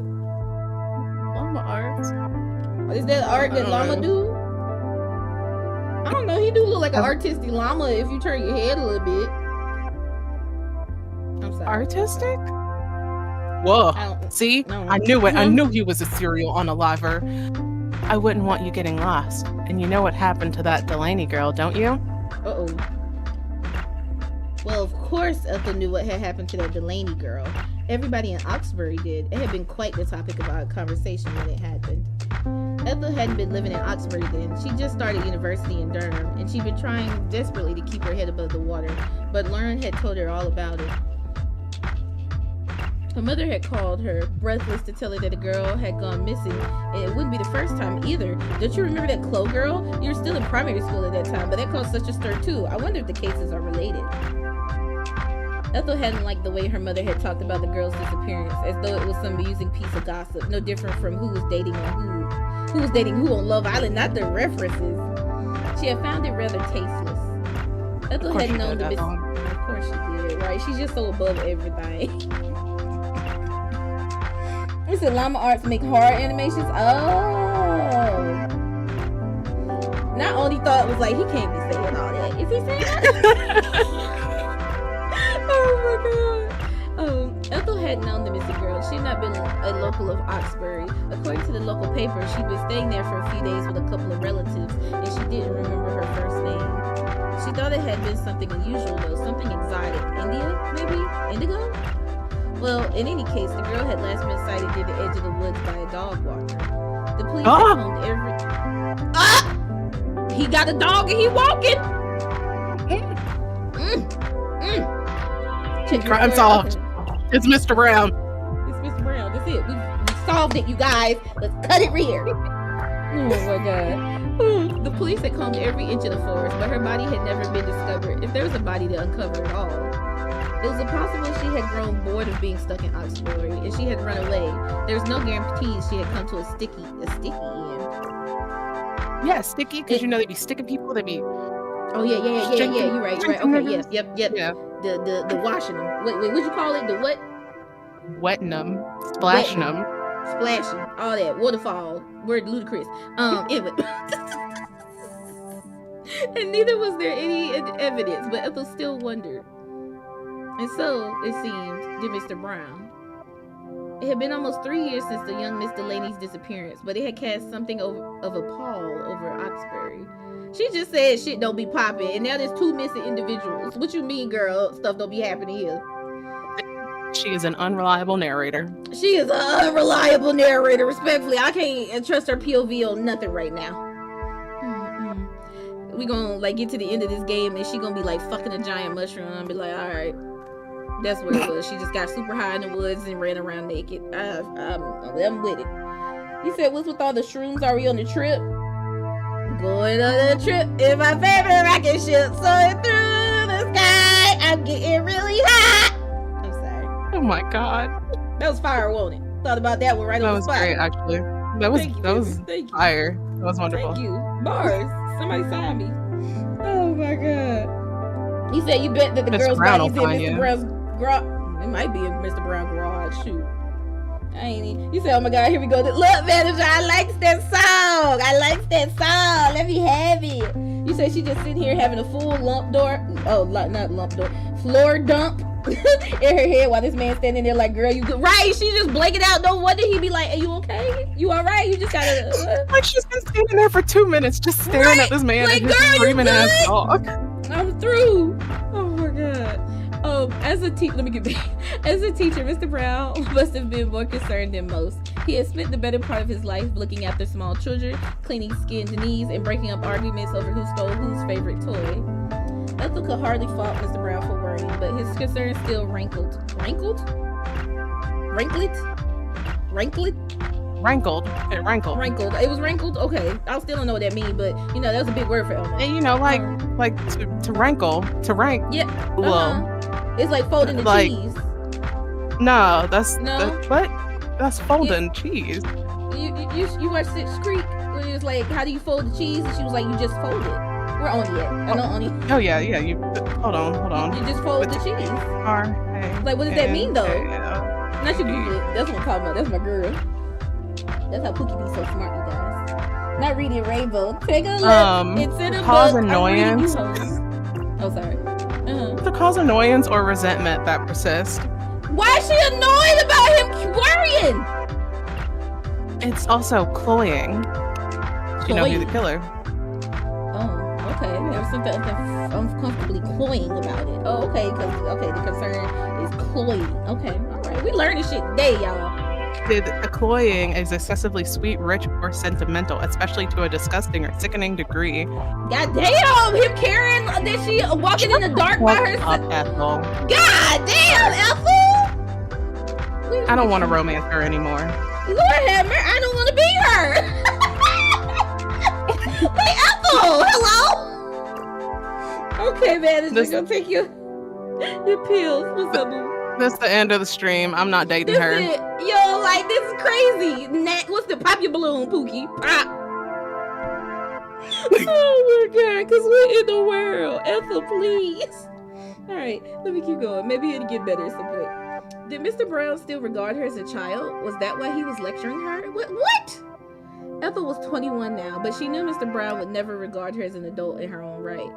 How could he when he'd known her as a 9-year-old? This realization was an uncomfortable one. It made Ethel cringe. Ethel, you put all that shit in your head. You did that. You just did that. You're right. You didn't say none of that, Ethel. You said I think her family actually hates her. It's not all in her head. I think they should. I'm thinking it might be warranted. I no wonder. You know what? Damn, am I on Manny's side? He like, hell, this sad bitch come in to kick me out my room and mope around the house and ruin all the fucking vibes. It's haunting the house and eating all the Cheez-Its. Yo, all the cheese, goddamn, can't even have no with my crackers. That's crazy. I'm sorry, like Ethel. I'm sorry, but damn, Ethel, you gotta give us just something. Anyways, I'll be fine. Really, I know my way around, and I have my phone. If I do get lost, I can call for help. Who Ethel would call if she got lost exactly was a mystery even to her. She could hardly call her parents given they were in Australia, and she knew she wouldn't have the courage to call the police. Well, Ethel would have hesitated to dial 999, even if her home had been broken into by a couple of machete-wielding mugger. Why? Yet another knife mention. Yeah, true. Machetes this time. She wouldn't have wanted to be a I about got up from this goddamn chair. I'm trying to be so understanding because there's probably somebody out there in the world that is like this.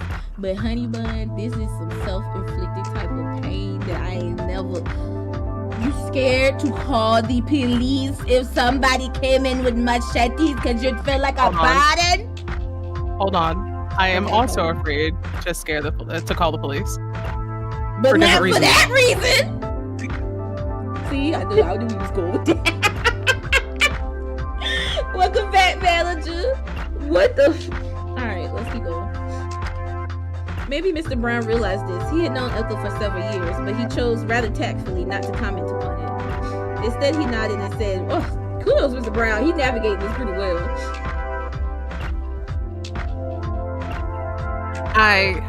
I'm fuck with you. I'm fuck with you. Like at this point. Very good. Take care then, and make sure you come back before it rains, eh? Or don't, or just die. Thank you. I'll see you later. No.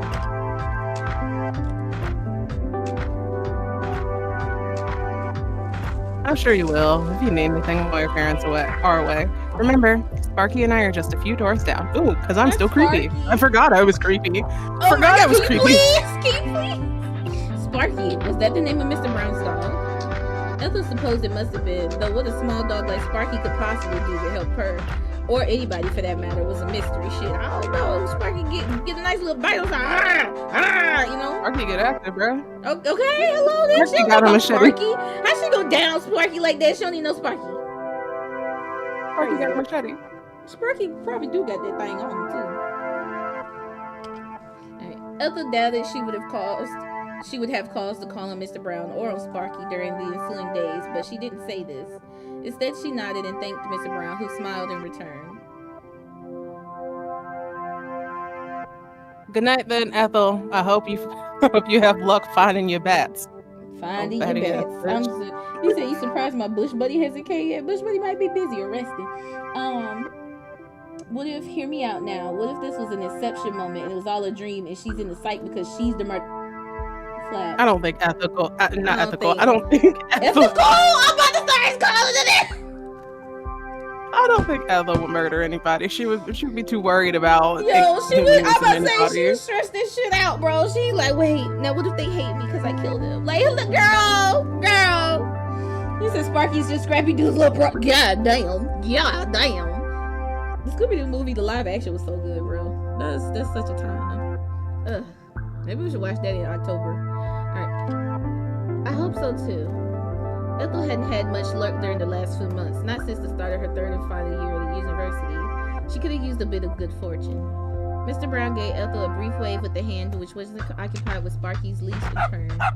Mr. Brown's footsteps faded away, as did the sounds of Sparky's indignant yapping, though this took far longer to fade. For such a small dog, Sparky was awfully loud. That's what they talk about. Just got a notification that Pancakes, not you just now getting the notification. Yeah. Like you just got it. That's insane. What in the world? Sparky don't like you, Ethel. That's crazy. Ethel watched for a few moments, motionless. Then she spun on her heels. It was time to go to the forest. Ethel began to walk through the village once more, picking her way through the lattice work of shadows which were slowly lengthening on the ground. Her footfalls were dull on the pavement, a series of muted sounds which offered little competition when contrast with the mournful moaning of the wind. I hear it too. It had been breezy when Ethel first stepped outdoors, but the wind was beginning to pick up now. It tugged at her braided hair and she shivered. Should have got that raggedy ass jacket, huh? She should have expected poor weather given it was very early January, but she was still surprised by just how frigid it was. And also, like, I get her liking that jacket, but goddamn, just keep that jacket and buy another one. You can have both, Ethel. No, she can't because she's Ethel. Oh. Never mind, Ethel. Her life Sorry. is so unfair. I'm sorry, Ethel. They said you can't have no joy in your life. Not even a jacket. Not even a pocket full of sunshine. I'm sorry. YouTube been bugging. That's what I've been hearing, bro. Oh my god. Look, I'm gonna take this moment to promote. If YouTube has been bugging, you have not been getting my notifications, maybe you want to join my little Discord. Because every once in a while, I do actually remember to turn on the bot that will announce when I go live. So you could just have a little ping-a-ling-ling from the Discord if you're, you know. Just Oni. He said Ethel is big annoying with her grandma name. Damn, Ethel. I wasn't gonna address it, but girl, her name is Ethel. We low-key gotta ask, because, like, her mama name was Lauren. And it sounded like Lauren a bad bitch. Why she give her the she knew Lauren is a baddie. And her brother's name is Manny. Manny and Rowan. Rowan is such a good name. Ethel. And then we got Ethel. Yep. Sorry, I bit it burn, y'all. Maybe she named after her grandma. Maybe that's what it is. Yeah. They'd be like, nobody in the family was ever named Ethel. Maybe they didn't like the grandma either. Pookie? Where's it at? Wow! Not the grandma, too. They hate her! Warranted, though. That's crazy. That's crazy. Oh, my God. Okay. What was the temperature? It must have been in the single digits. Because I want to see Pookie. Ethel looked up at the sky, which hung above her, dark and mysterious. The clouds were grim, foreboding even, but they didn't look numerous enough to promise rain. Sorry, y'all. Hold on. I'm chewing. Maybe Mr. Brown had been wrong about the weather. But Mr. Brown was a sensible man, and it seemed unlikely he would make a mistake, even or perhaps especially about something as mundane as the weather. She would have to be quick about her walk if she didn't want to get drenched. She's about to get splashed. Oh my God. She would step into the woods and make a neat circuit about the trees. Then after 15 minutes, she would head back. Okay, I think I'm good. Thank you, Pookie. I love hearing you. Kiki. Yes, that would be fine. She wouldn't wander too far. What was the point? It wasn't like Oxford's... Yeah, about to get hella lost. It wasn't like Oxford's forest was all that exciting either. It was in a dreamlike manner that Ethel navigated the streets. As she did, the wind blew. It sounded sad, like a wounded animal. Maybe coming out here was a mistake after all. What was the point in coming all of the way out here anyway? There was nothing that Ethel really wanted to do in the woods. She was just trying to run away from the responsibilities, like she had after Clementine. Talk about Clementine. But, oh, she didn't talk about that, though. But Ethel didn't want to think about that. It was with uncertain eyes that Ethel glanced about the dense woodland which surrounded her. In the distance, somewhere far by her head, an owl hooted. The sound split the air quite suddenly, and Ethel jumped. Hooty hoo! She hadn't expected it. She could feel her pulse hammering uncomfortably in the base of her neck. In the base of her neck. Her thirsty. Okay, I was like, hold on, I was trying to check to see if I can feel that. Not you bumped into Quantavious. Oh my goodness. You said, like right above your You said right above your collarbone. Yeah, that's what I'm like. Yeah. Am I alive, Pookie? I don't feel it. Let me feel it. Lean forward. Okay, hold on. You feel? That's a boob. That's a boob. You showing me a boob. I'll feel that too. Get the fuck. I don't need no breast exam. Get back. Look, get back. You sure? Get back.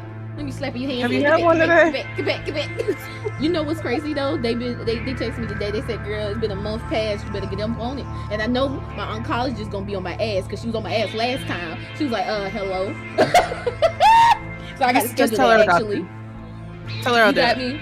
Okay, hold on. Look, go ahead and I'ma just. I'm squishing the screen. Not you skip the dialogue. There you go. Oh my God, I can't with my book. This is why we can't be cutting up. This is why we can't be cutting up. Damn, we cut. How much did I miss? Oh damn. God damn. Okay. Okay. All right. I'm so sorry for my cousin, y'all.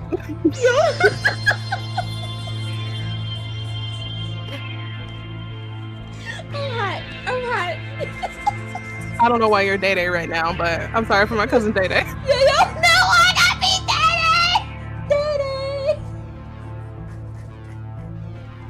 Man, that baby D know about all the new snacks. Like, yo, I had to get the fan, y'all. I got a little hot. Hold on, I'm sorry. Pookie, do you mind? Oh, she could feel her pulse hammering uncomfortably in the base of her neck. Ethel had been into the forest many, many times before, sometimes with her parents and sometimes with her brothers, though more often than not on her own. But it felt different tonight. Maybe it was because of Mr. Brown's warning. That Delaney girl was on Ethel's mind. It felt almost as if she were watching her from the shadows, giggling at Ethel's unease. Which is crazy. There was something disconcerting about the woods tonight. Something devouring. Oh my god, okay. I think I'm cool down. Thank you. She's about to get ate. Oh my god. Yo, she about to get. Have you ever been swallowed? Oh, okay. Good night, Flap. Hopefully we'll see y'all Thursday. We might not see you Thursday. Damn.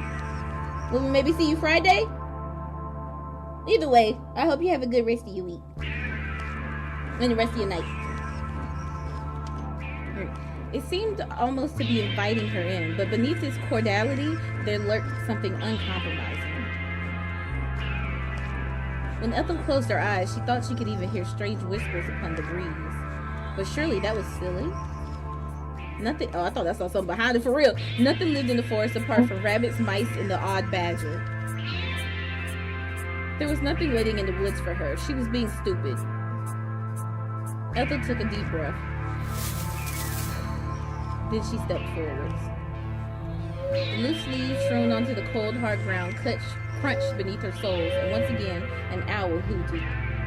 This time, however, it didn't startle her. She was prepared for it. Ethel continued to tramp through the woods, her father's clunky torch in hand. It wasn't a very reliable source of light. It kept gutting in and out, but at least it had a dual purpose.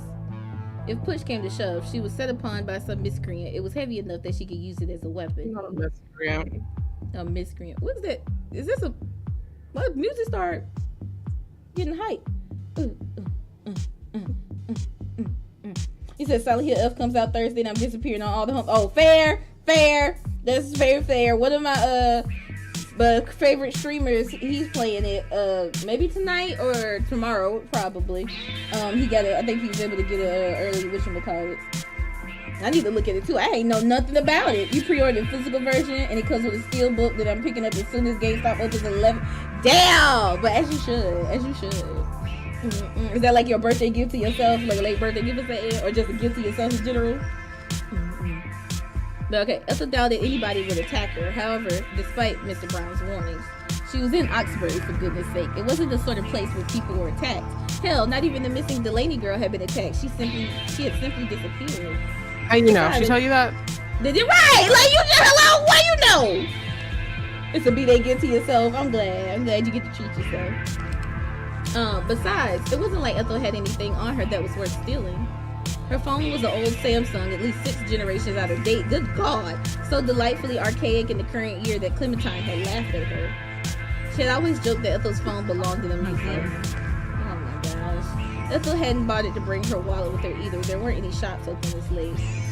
There were scarcely any shops in Oxbury at all, save for the corner shop owned by the Lilly family, and that closed at 6 o'clock. 6 had already come and passed a long time ago. Now it was almost 9 o'clock and Ethel could feel it. The wind blew uncomfortably cold, trailing its invisible fingers against Ethel's cheeks. Mr. Brown had warned that it might rain, but it felt so cold, snow was beginning to seem more likely. Though it had been cold for the last month, it hadn't snowed yet. It had been a predictably British sort of Christmas, not white, but brown and gray and squatty. There had been no pure white sheets of incorruptible snow, nor even a few token powdery flakes falling from the sky. I don't like how she described that snow. Yo, bro. It's rough out here, sloshy. There had, however, been rain and plenty of it. Rain which had tipped it down in the stair rods on Christmas Eve and Boxing Day. It hadn't rained on Christmas itself, which had been something of a small mercy, but it had been continuously cloudy and overcast throughout the holy days.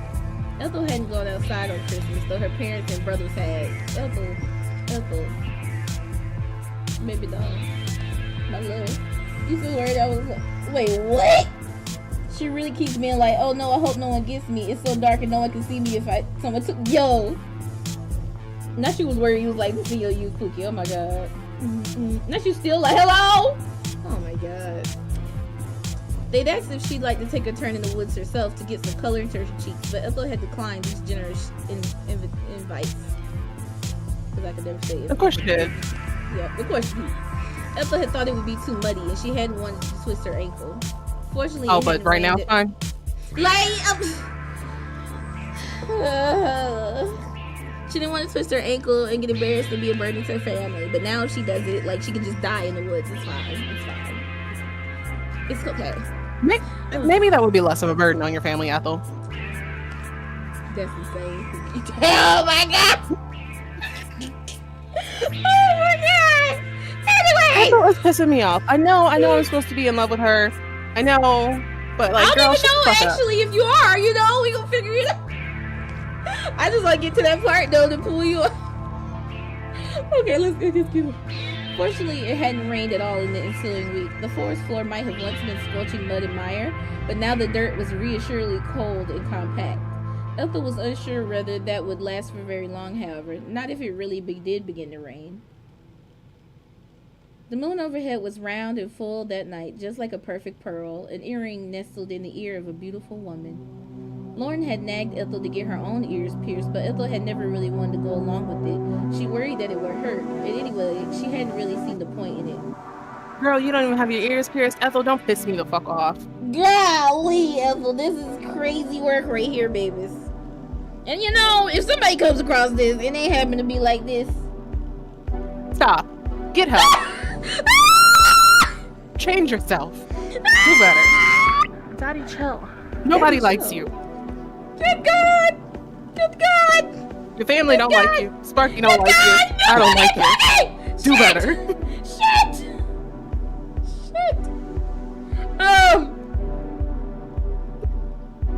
I got to say Only therapy. agrees with me. Therapy. Not what you're saying. That's terrible.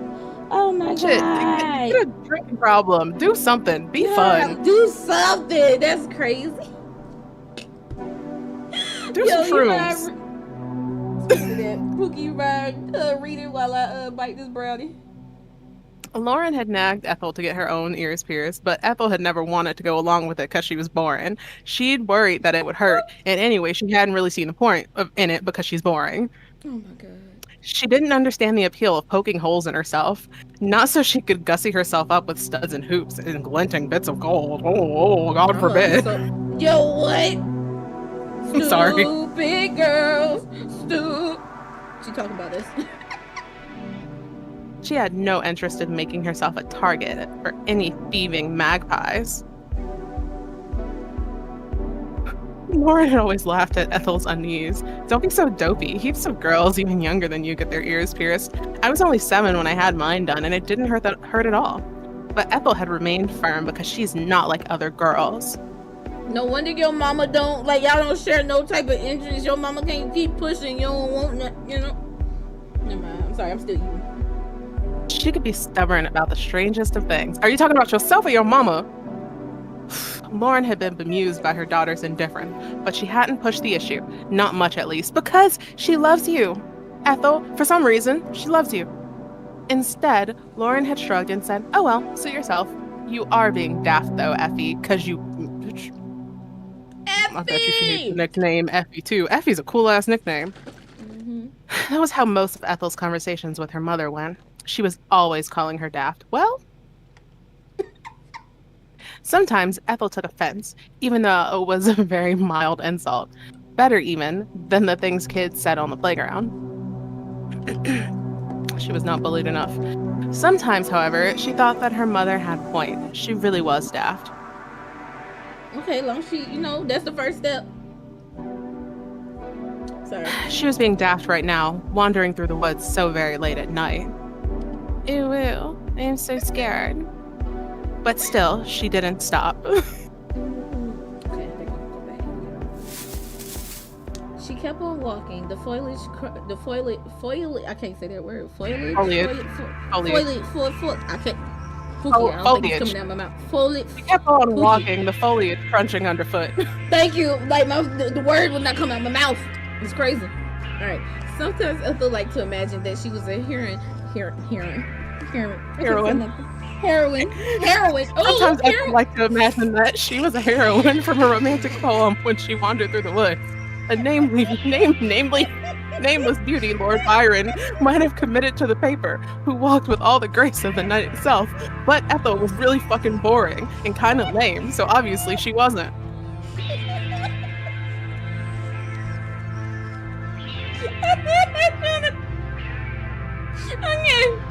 Okay, I'm back. I didn't know I was gonna have 2 words back to back. Fuck me up like that. You wanna finish it? But Ethel knew that this was nothing more than a fantasy. She was, in all aspects, hopelessly plain. Maybe that was why Clementine had... No, Ethel wasn't going to think about that. She did have to think about her thesis. Woo!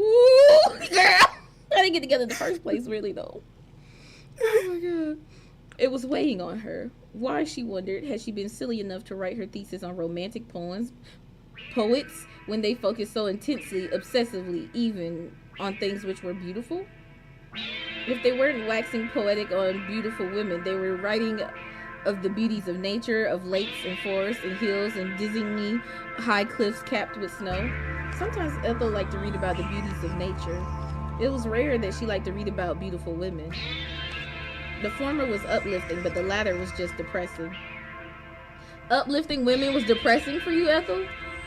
Bro, I just rolled my eyes so hard, my fucking head hurts. Is that what I just read? Like, is she... Okay, alright. I have a new theory about Ethel. Let's talk about it. I think Ethel's one of those dark academia girlies, or like she would like to be a dark academia girlies. One of those people that's just like, oh, I'm so deep and like, I'm so mysterious and deep and ooh, not ooh woo. No, dark academia girls don't say ooh woo. She's like, she wants to be one of those. She wants to be like, oh, I'm so dark and mysterious, and everyone sees me and they're like, wow, I wonder what she's reading and what she's doing. But she forgot that you have to actually be interesting and interested in the stuff. And so she's just like, all right, I'm just gonna be dark and brooding and fucking boring, and people will fall in love with me. But that's like, no, Ethel, you scaring the hoes, bruh. No, she's scaring the hoes, triangle titties.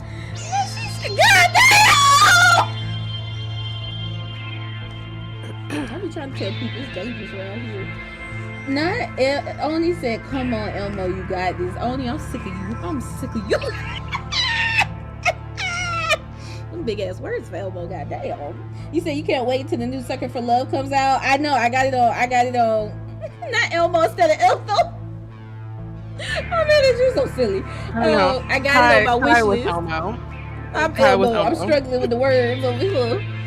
That's a big word for Elmo. Okay. Alright. What was... Sorry. Okay.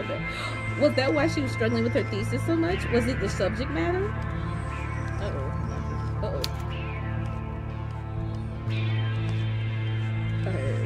Ethel didn't think that she had lost interest in her poetry, but her enthusiasm had definitely dwindled. Maybe it was inevitable when Clementine had been the one to pique her interest in the subject. Clementine had always been very passionate about poetry, romantic poetry in particular.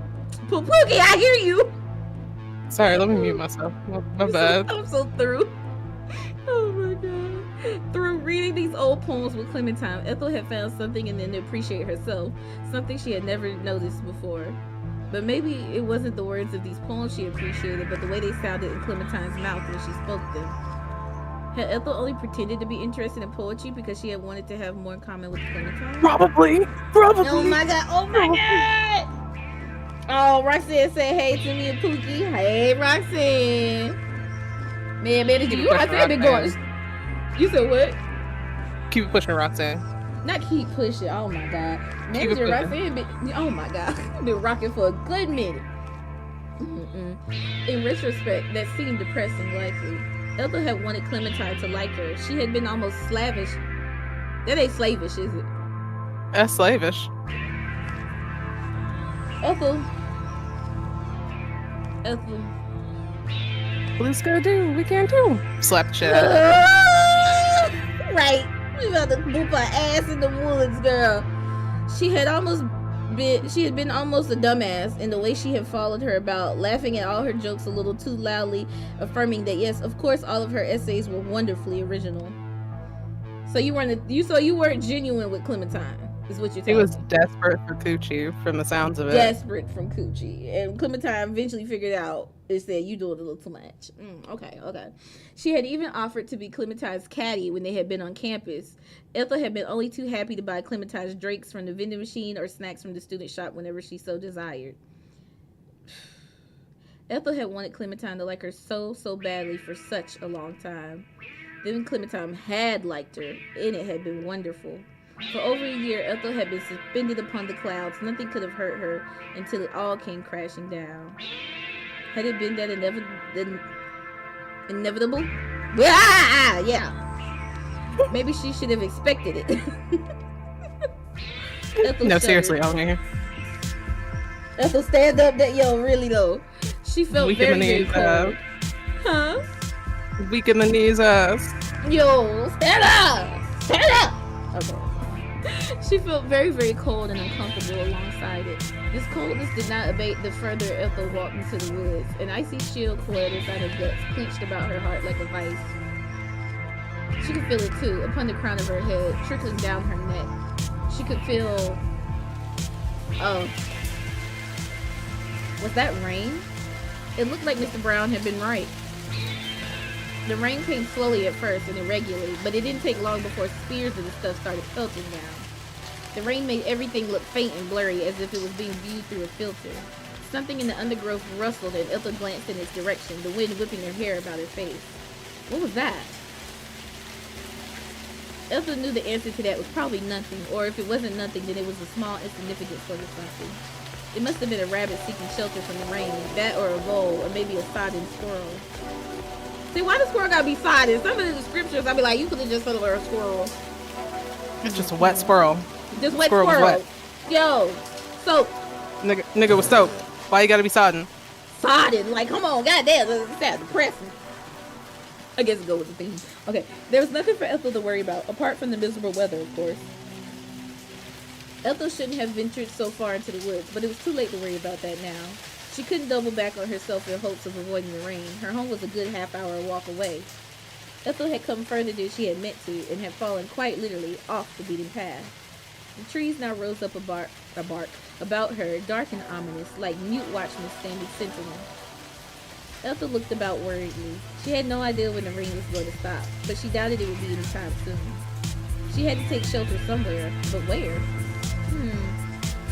What about the church? St. Catherine's was an old, crooked building which bordered the forest. It was located on the fringe of Oxbury, away from the rest of the houses. Ethel's parents weren't religious, but her grandmother was, and she'd taken Ethel to St. Catherine's a few times in the past, mostly for Christmas services, where they sang hymns praising a God none of them put all that much stock in them. Ethel wasn't very religious either. She must have inherited from her father, just like his freckles, but she did wonder on occasion if the world was governed by some greater power nobody could see. Ethel had even tried praying a few times as it happened to see if some mysterious greater power would answer, but she had felt silly and self-conscious even though she had been on her own and she soon stopped. She hadn't been able to rid herself of the mental image of her father scoffing as he said, God? What a load of bollocks. The only God I believe in is Jimi Hendrix. Okay. Hell yeah, brother. Yo, he foolish! Jimmy! Ethel hadn't been about to pray to Jimi Hendrix, of course, and the mere idea had been so silly it had dampened her momentary religious musings. Ethel still wasn't sure if she believed in God, but if he did exist, she was sure he wouldn't mind if she took shelter in one of his churches for a while. She said that he said the doors was always open. If she could avoid the rust of the rain, then she would have nothing negative to say on the subject of organized religion in the foreseeable future. She said, God, if you get me out of here, I'll be quiet. It wasn't like Ethel had any particular vendetta against Christianity anyway, not like her father who rallied against it as being illogical and impractical. Jude found a lot of things illogical and impractical. Ethel knew that her love for English literature ranked quite highly on his list. Ethel bit her lip. Then she began to pick her way through the forest. The rain was coming down even harder now, thick and fast and unforgiving. I was about to say something, thick and fast and unforgiving. Ma'am? Okay, I'm sorry, my bad! I blinked for a second. Oh, and it obscured my vision. I was obscured. I thought she was absurd. I was obscured. It didn't help that it was so dark either. The light from Jude's little torch wasn't doing much to help. It was hard for Ethel to keep her footing. The floor was mulchy and it was festooned with roots. Festooned. Wait. Okay. Festooned. Festooned. Like wow. I think I can do a thing, Kai. What you doing?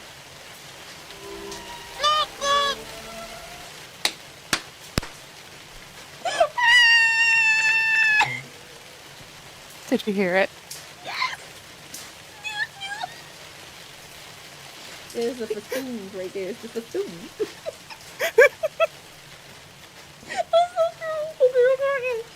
With roots, arched, raised things which threatened to trip Ethel at every step.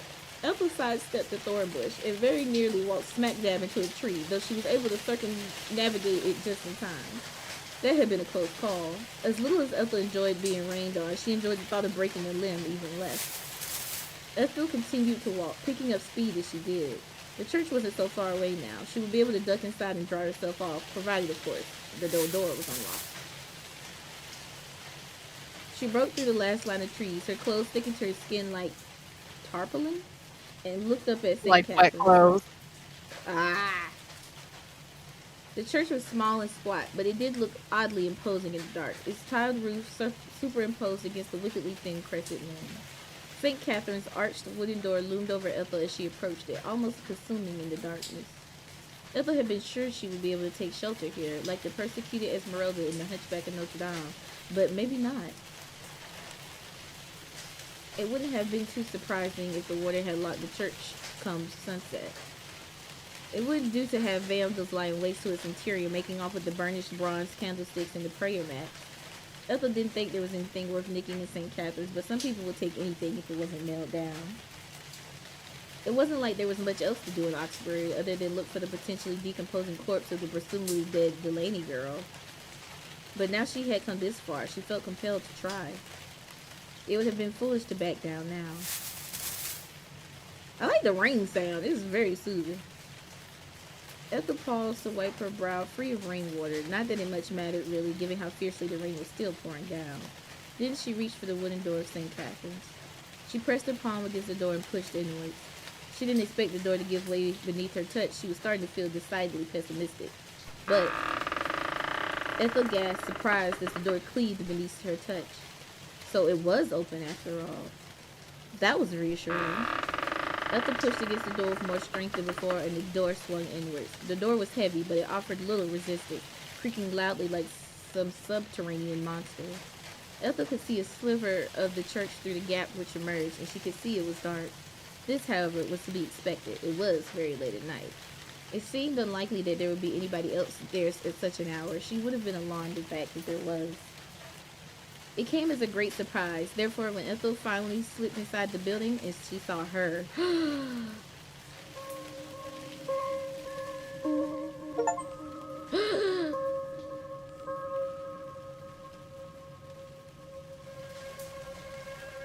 God damn, okay.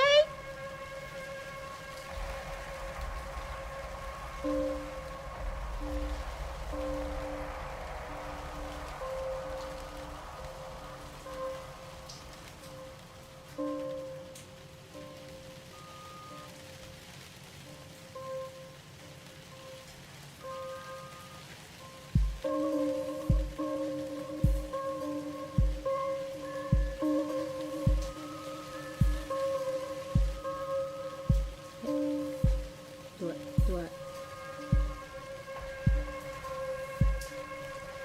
Oh. There was a girl standing in the chancel. Same owner, same. Wait, oh my god. You gonna smash yourself? Mm-hmm. It's called masturbation. Fair. There was a girl standing in the chancel, framed by the stained glass window. Ethel couldn't see the girl's face, but she could see how slender her waist was, how shapely her calves. The girl wasn't dressed for a downpour. She wasn't dressed for a British winter in general, the rain notwithstanding. The girl's clothes were simple, a summer dress stitched in the back with a ribbon. Her legs were bare. She wore no leggings nor any tights. It didn't even look like she was wearing socks. Instead, she wore a pair of sandals which had the slightest suggestion of a heel. The back of the girl's feet were exposed, which were arched and raised a couple centimeters above the floor. The girl was only standing, but there was a curious grace to her, even as she remained motionless, which made Ethel's heart ache. Ethel had yet to see her face, but she didn't need to. She already knew that this girl would be heartbreakingly beautiful. One a lesbian. Oh, my bad. As I said that you are. Okay, never mind. I feel like I got called gay in that too. I could take a Yeah, we're shot. talking about both of you. Golly. Oh my god. You said, who is she? Hello there, pretty lady. Oh, manager. Oh my god. The girl wasn't even a little bit damp. Not like Ethel. She must have arrived at the church before the rain had started. That, or she had the foresight to bring an umbrella with her. Why, Ethel even wondered why hadn't she brought an umbrella too? She could have ducked back inside after Mr. Brown had warned her about the rain to retrieve one. No, you didn't want to listen to Mr. Brown. You like, oh, nah, he don't know what he talking about. He creepy da da da da da da. Now look at you, soaked. Now Ethel said, I've seen that ass. I don't need to see her face. Lord have mercy. Oh my god. Wouldn't that have been the sensible thing to do? Ethel hadn't wanted to do the sensible thing, however. She hadn't wanted to listen to Mr. Brown. Mr. Brown had been her teacher once, and she had wanted to prove herself she wasn't a child anymore, that she no longer had to take his advice. God forbid you grab an umbrella and then, like, that means you're still a child. Okay. It's more adult to be able to know when to take certain advice. How about that, Ethel? Okay. How very wrong she was. Once more, her mother's cheerful castigations returned to Ethel. Oh well, suit yourself. You are being daft though, Effie. You are, Effie. Effie! Why was it that all of the adults in her life seemed to know better than she did? I don't know, Effie. Tell us.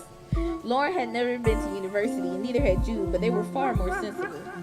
Maybe it was because no matter what Ethel liked to tell herself, she wasn't a real adult herself. She was still a child, little girl praying pretend.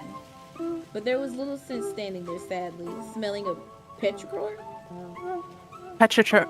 It's like the scent of pre-rain. Slowly dripping rainwater all over the uneven stone floor. The girl was not simply standing there, she was singing. Ethel recognized the song which tumbled from her lips, pure and as clear as spring water. It was Ave Can I sing the song? Maria. No. Yeah? Damn. Oh, I was gonna pick a different song. Oh. Big booty house over there. Get out! You need to leave. That's the song she's singing. That's not, you know what? In the church. Hey. Who created that song? Who created that song? You know what? You gonna try to say he worked through a person to create that? He had to let us know Yes. about the big booty. You too was a fan of Big Booty Latinas. Not the big booty Latino. You need to thank you, manager. Thank you, manager. Thank you. Goof it over here. Oh my god, I said maybe her parents don't like her because she uses their first names instead of mom and dad. That's true too. Just giving a little disrespect. I think her parents just don't like her because she's her. Oh my god. That made me say, wow, look at all these points I got. That is quite a bit. Ooh, at the end of the stream, I do have some plans too I got to talk to you about. But anyways, we can keep going for now. Ethel stood there, stunned into silence. The more the girl sang, the less the rest of the world seemed to matter. The steady pitter-patter of the rain fell away. It simply ceased to exist. For several moments, it was just Ethel and the girl's lovely, lyrical voice. Ethel stood there dumbly, letting the girl's voice wash over her when...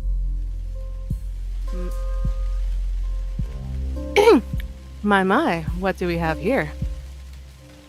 Oh! Ethel jumped as the girl turned about, her bobbing hair fluttering. The girl was standing in such a way that the stained glass window at the back of the at the back of the church framed her face perfectly. The positioning of it was so perfect, in fact, it looked like a shot from a movie. The girl, a trained actress, told precisely where to stand. The moonlight which shone through the window backlit the girl's short hair, so it glowed just like a dark, inverted halo. The girl didn't look like any of the angels Ethel had seen pictured before, however, not the romantic sort with golden locks and baby blues, nor the biblically accurate ones made of flickering flames with hundreds of vast staring eyes. The girl only had two eyes, which were positioned where they should have been, and framed with a sweep of dark lashes. Her nose was snub, and her lips curved upward into a small smile. Her skin, meanwhile, was very white. She didn't have wings, and neither did she wear a robe, though her pale green dress looked almost angelic. There was too much mischief in her smile for her countenance to be truly seraphic, but she still took Ethel's breath away. Hello, stranger. I've not seen you around before. Not that that's saying much, I guess. I don't know many people around here. Were you watching me, pervert? Ethel's face, which had always had a pinkish undertone, now turned red. She dropped her gaze to her feet and mumbled, I'm sorry, I didn't mean to.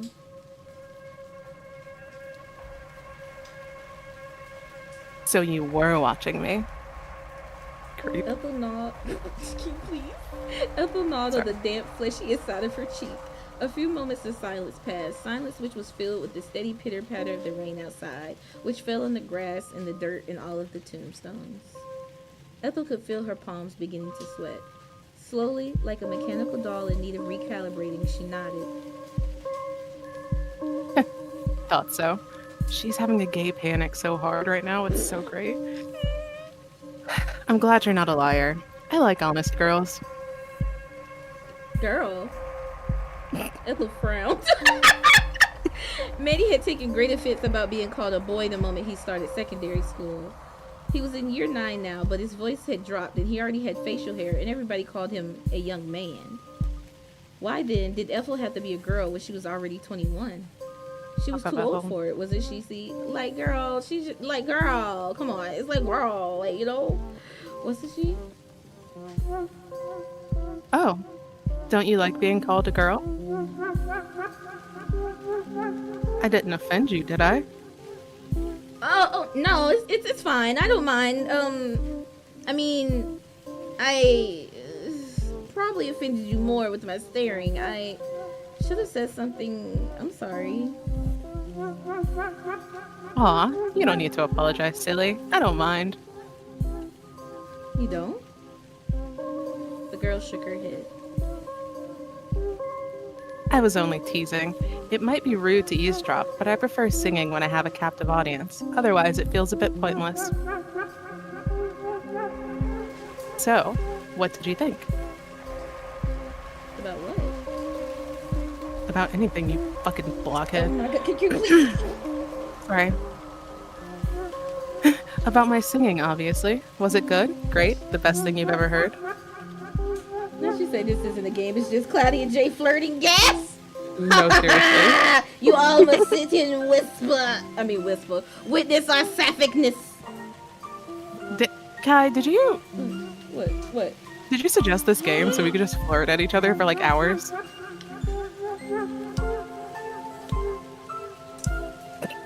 We caught her. Chill. Chill. What you mean? Wow! Why would you say that? Wow. Wait, did I tell them earlier how I bought that deodorant and it's supposed to smell like jasmine? And I was like, didn't. yo, the game stopped this morning. I'm getting ready for work, right? And I bought like a spray deodorant because that's what I use for work. Sometimes I don't want to, roll on my armpits or whatever. And so it smells like jasmine, which is of course Cookie's name, right? And I said I don't want to buy another deodorant ever, like other deodorants in again because this has jasmine. It smells nice and it makes me think of her. I said, my God, this is like I looked at myself in the mirror and I said, Ayo. I can't help it. It's my baby. No, but seriously, what do you think question? what do you think am I singing, Kai? Oh, that's what I'm supposed to. Oh, you were. No. I'm not talking about the game. I'm talking about like Oh, in real life. I'm real life flirting with you now. Oh my god, what is that? Yo. Oh my god! What is that? Oh, please. Oh my god. I gotta add more sounds. You know I love your singing. I just wanted to hear it. Oh my gosh, I'm so through. I was lost for something. I was like, what she mean? Don't she know what? Oh my god. Mm-mm. But what was I about to do? I forgot now. Oh, back to this. You were enchanting. Enchanting, eh? That's a bit more flowery than I was expecting. Do you like reading by any chance? I study English literature at university, so I guess. I knew it. You did give me that impression. Nerd. So, sorry. Bad lip. See? The girl took a seat upon the pew, then shot Ethel a look which could only be described as, come hither. With a thin half-moon smile, she patted the pew, her pale hand cleaving through the darkness. Why don't you come here and talk to me? It feels like it's been an age since I last had a chat with a girl my age, and I'm dying for it. Dun, dun, dun. Oxbury's so boring. Ethel hung back, abashed, almost afraid at the girl's instances. Insistences? Anyway, why was this girl so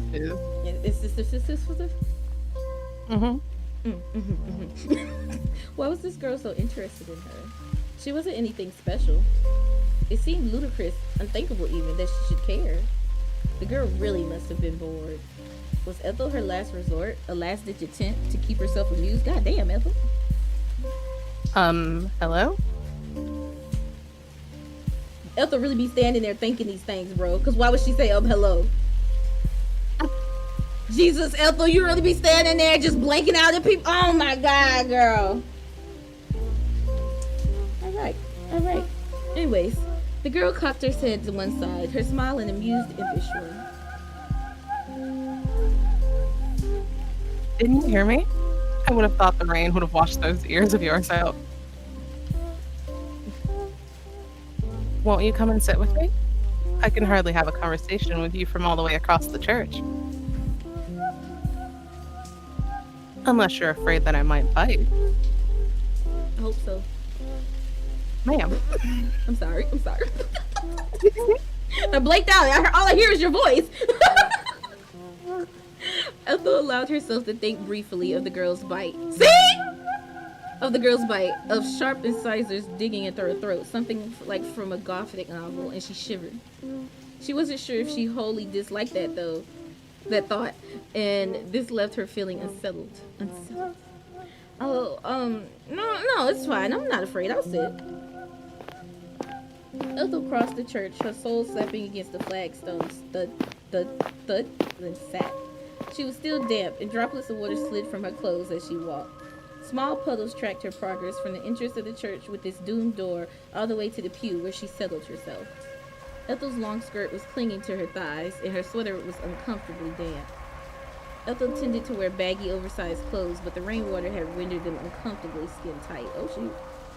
She would have felt self-conscious regardless being seen in such a state by anybody, even Mr. Brown. But being perceived by a girl as pretty as whatever her name was, she looked like she could have been a Celeste or even a Celine. Wasn't doing her self-esteem any favors. Somebody play the sexy girl. I'm so fake. I'm so foolish. I mean, you so. See, I can't even. I'm so foolish. I am, but like, what question Oni asked me? I don't know if Oni asked you a question. Oni, are you still here? Did you ask me a question? I'm sorry. I don't see it though. But okay. Not wetly. Wetly. Ethel looked down at her I told you lap. she got wedded. Yo, she got wedded. She went right now to see a homegirl. You did not? Okay. I want to make sure. I was going to be like, I'm so sorry. Wetly, Ethel looked down at her lap, and wanly, she threaded her fingers together. So, she had sat just as the girl had asked her. Now what? My, you're quite the awkward one, aren't you? You've barely said more than a word to me since seeing me.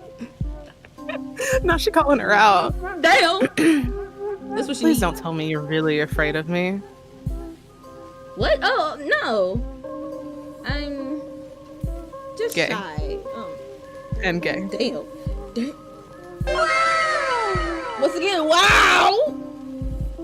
You lucky my why are you gay don't work. I don't know why it don't work. I'm so hurt. My life. I'm so glad it doesn't work. I'm so. Ooh, you just wait. I'm sorry. You've not done anything wrong. This is all my fault. She's got a point. She's an icon. She's a legend. And she is the moment. Thank you, manager, for the icon. You said so sorry. I just told her to play. Oh yeah. Thank you for the icon, manager. The girl frowned, one hand resting beneath her chin. You say it's your fault, but I don't think you've done anything wrong either. You Stupid don't. bitch. Oh my god. Sorry. I don't like Ethel. I know, but you like me. You No. like me. You're right. It's not Ethel, it's you. No, I There you don't. go. I don't see why you feel the need to apologize. I'm not upset. I was just stating a fact. You're so quiet. I was worrying whether I'd done something to upset you. But I guess this is just the way you are. I've never been very good at small talk. I never really know what to say, so I'm sorry. I must be so boring. Yeah. Okay, Pookie. Now. I'll be the judge of that. I've not known you long enough to find you boring, and I wouldn't have started talking to you in the first place if you hadn't piqued my interest.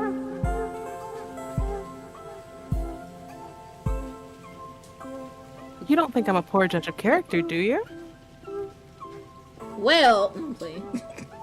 In this case, maybe she was, but Ethel was so afraid of offending the girl, even inadvertently. She hastily said, I don't think so, but it's hard to say. I mean, I don't know you very well. You raise a good point. We are strangers, and this has been a pretty strange meeting. I wouldn't be surprised if you're wondering who this crazy girl is, who's been singing by herself in the church all night. I must seem like a total nutter. Haha.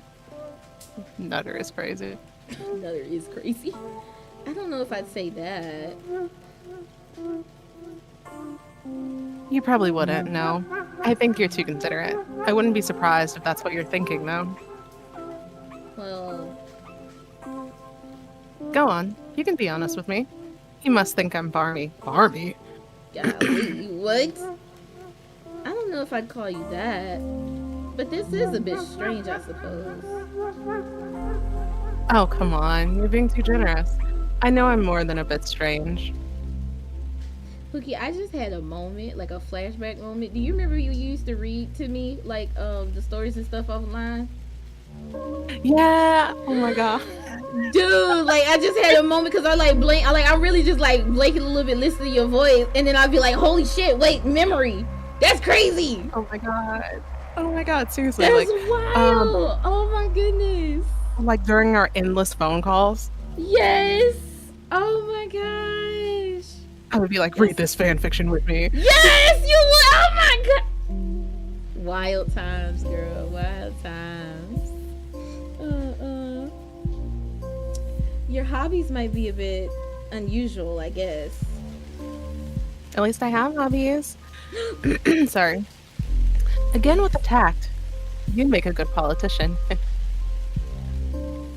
But who am I to judge? I went for a walk in the woods late at night when I knew it was going to rain. I'm not much better. I guess not. Maybe that's what brought us together then. What? The rain? No, you stupid frog. Oh my god. No, silly. I think there's a deeper meaning behind our meeting than this. Deeper?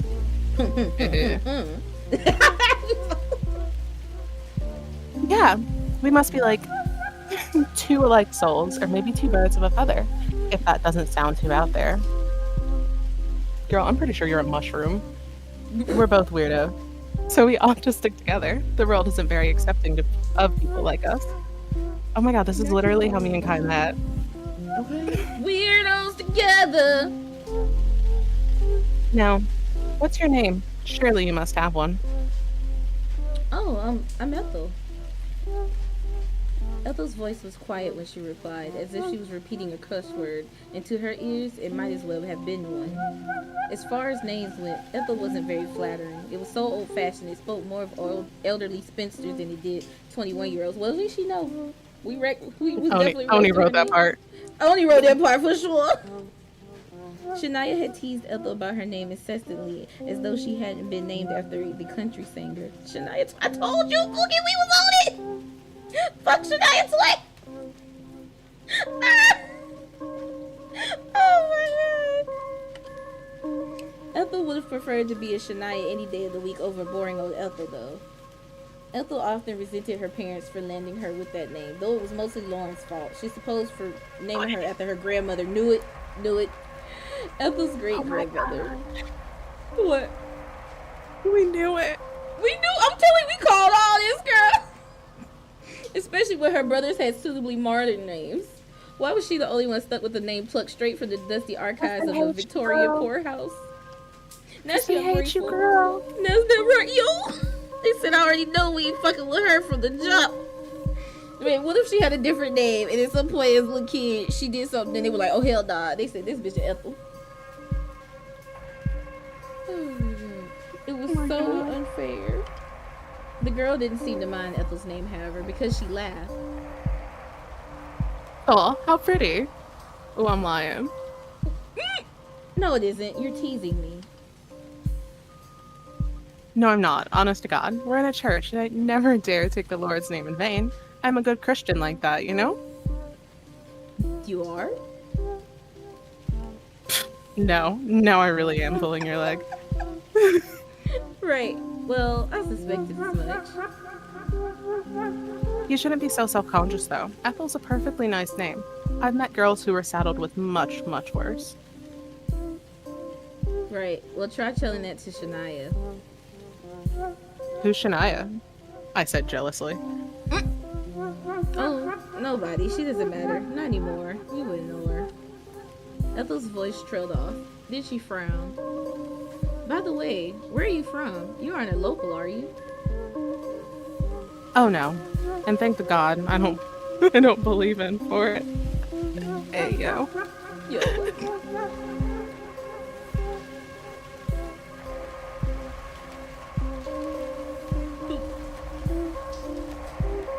Sorry, Flap was talking to me. This village is so Stop talking small. to her. She's working. I'm at work. We're performing, sir. We're on the stage right now. This village is so small. I think I'd go mad. Madder than I am, I mean, if I had to live here. Are you visiting them? That's right. I'm here to stay with my grandparents over the holidays. My parents are pretty busy right now, so they dumped me here. I've only been here a couple of days, but I'm already bored out of my tree. Okay. Hello? Period. I couldn't sleep, so I went for a walk. Figured I might as well stretch my slender legs and toned calves that this lesbian Ethel noticed. Hello?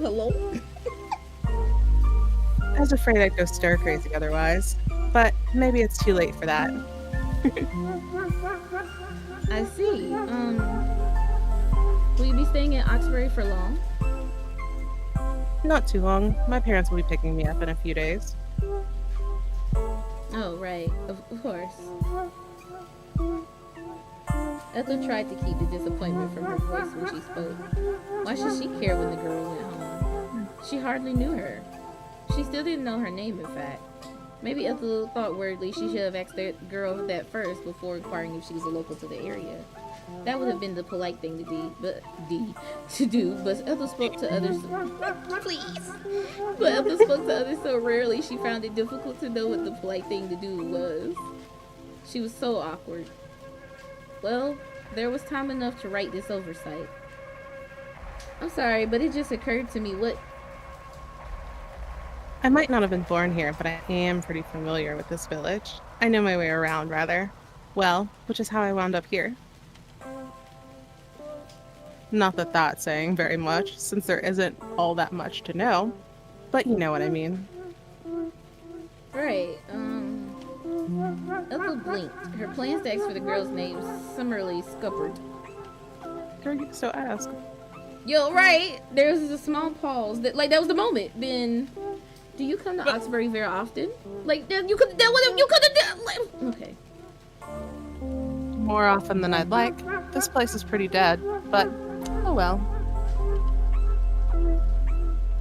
I wind up in Oxbury a lot during the holidays, since my parents are always palming me off to my grandparents. I spend a lot of summers here, and a lot of my winters too. Ugh. The summers here are depressing enough, since there's nothing to do, but the winters are even worse. It's so cold and so dark, and it's so wet too. It rains so much, the grounds get all mulchy. It's pretty miserable. No offense.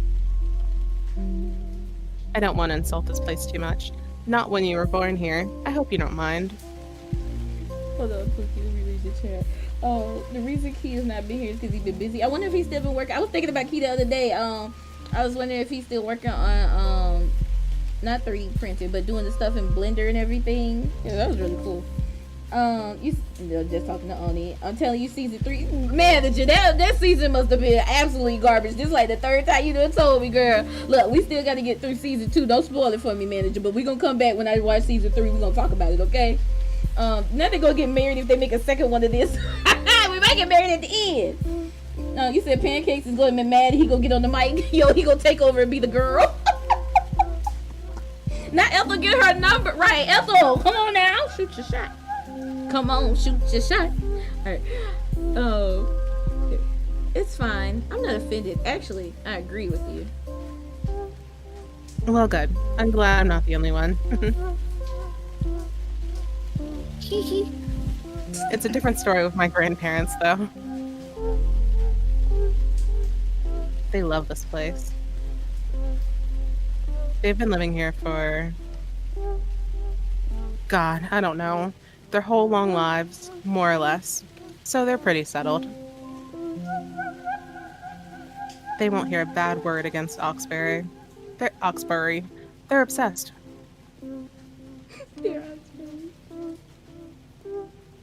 They were old, you know, when I was a kid, but they're even older now, if you can credit that. They're dead. Oh. I think that's why they like Oxbury. It doesn't change, just like them. It's completely static. Ethel frowned, lost in contemplation. The girl's voice was light, but there was something sad about her words. Something which twisted Ethel's insides. When people reached their twilight years? Twilight years. That's Twilight? Okay. Twilight years, typically when they passed onto their 80s, it became almost impossible to discern their age from their appearance.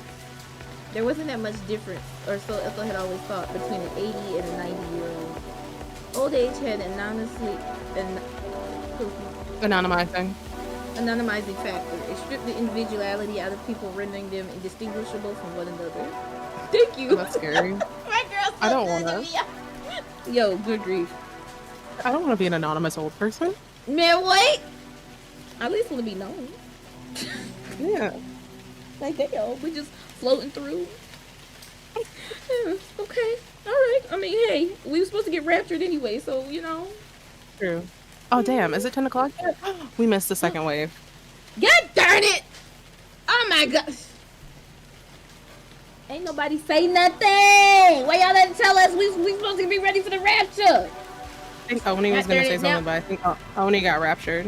Oh, my God. Oni got raptured. Oh, why did I look up at the ceiling like a dodo, too? I was like, Oni!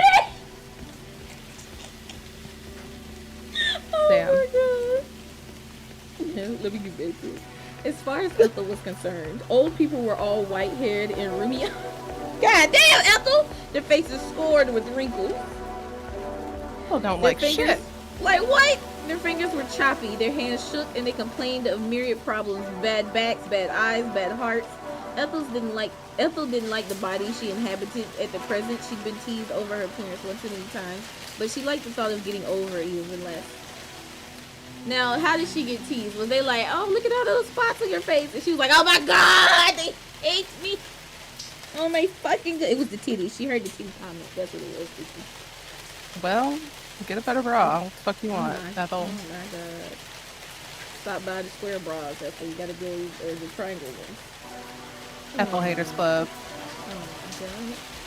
She didn't think she ever wanted to be 50, much less 80 or 90. She liked life too little to try and cling to it for all that long. Damn! That's real, though. Yo, low key, what was the point? My parents have been having my grandparents look after me since I was a kid, but I don't think they've ever been cut out for the job. They could never keep up with me, because I'm a mushroom. I was a wee little thing back then, about this tall. The girl gestured with her right hand for emphasis. But even then, I got this feeling I was no good for my poor old grandparents. Oh, the music changed. Okay. It did. I used to fret. I used to fret having to run around. Blah, blah, blah. I used to fret having to run around after me would drive them into their early graves. They're clearly not that early if they're as old as you're saying they are. Yeah, they are, you know. But it's been years since then, and they're both alive and kicking. But not literally. Your manager said, first manager said, girl, we didn't know your name, we only know your name. You know, she said, only say something to you still alive, only got raptured! Look, only setting up his Wi-Fi in the new rapture spot. Once he get that together, he might come back. Do you have Oni's number? Can you text Oni and ask if he's been raptured? Yes. Tell him we're worried. Now.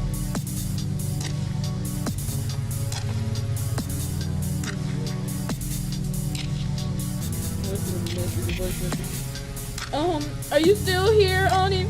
We think you got raptured because you haven't popped up in the chat. How is it on the other side? Let us know. Now rest in peace, Oni! Oh my god. Manager a fool. She be cut up. What? They're so old. I don't think they'd be capable of it. They probably got raptured too. Okay. Big up there with Oni. Are you afraid they might dislocate their hips if they did that? I've got to say, I didn't expect that from you. You're more fiery than you look. Wow. Not really. Oh. Damn. Oh, I hope you don't mind. See? Nah, I think it's funny. I like the contrast of your sweet exterior and your spicy interior. It was a surprise, but a pleasant one. But it was a pleasant one. Oni came back! Oni! Said it's too damn bright! Did you leave? Oni, did you come back? Don't tell me you left the fucking rapture. Oni, you probably the only person I know that would like get up there and it'd be like, actually, I ain't fucking with this. I don't want to leave. Lord have mercy. Yo, right, Oni got unraptured. Oni, you the only one I know that would get unraptured, honey. Lord have mercy. I'm hollering. Said, actually, it's not that great up here. Bye. Oh my god. I don't know if I'm particularly spicy, but thank you. You're welcome. I'm glad you still here, man. Thank you.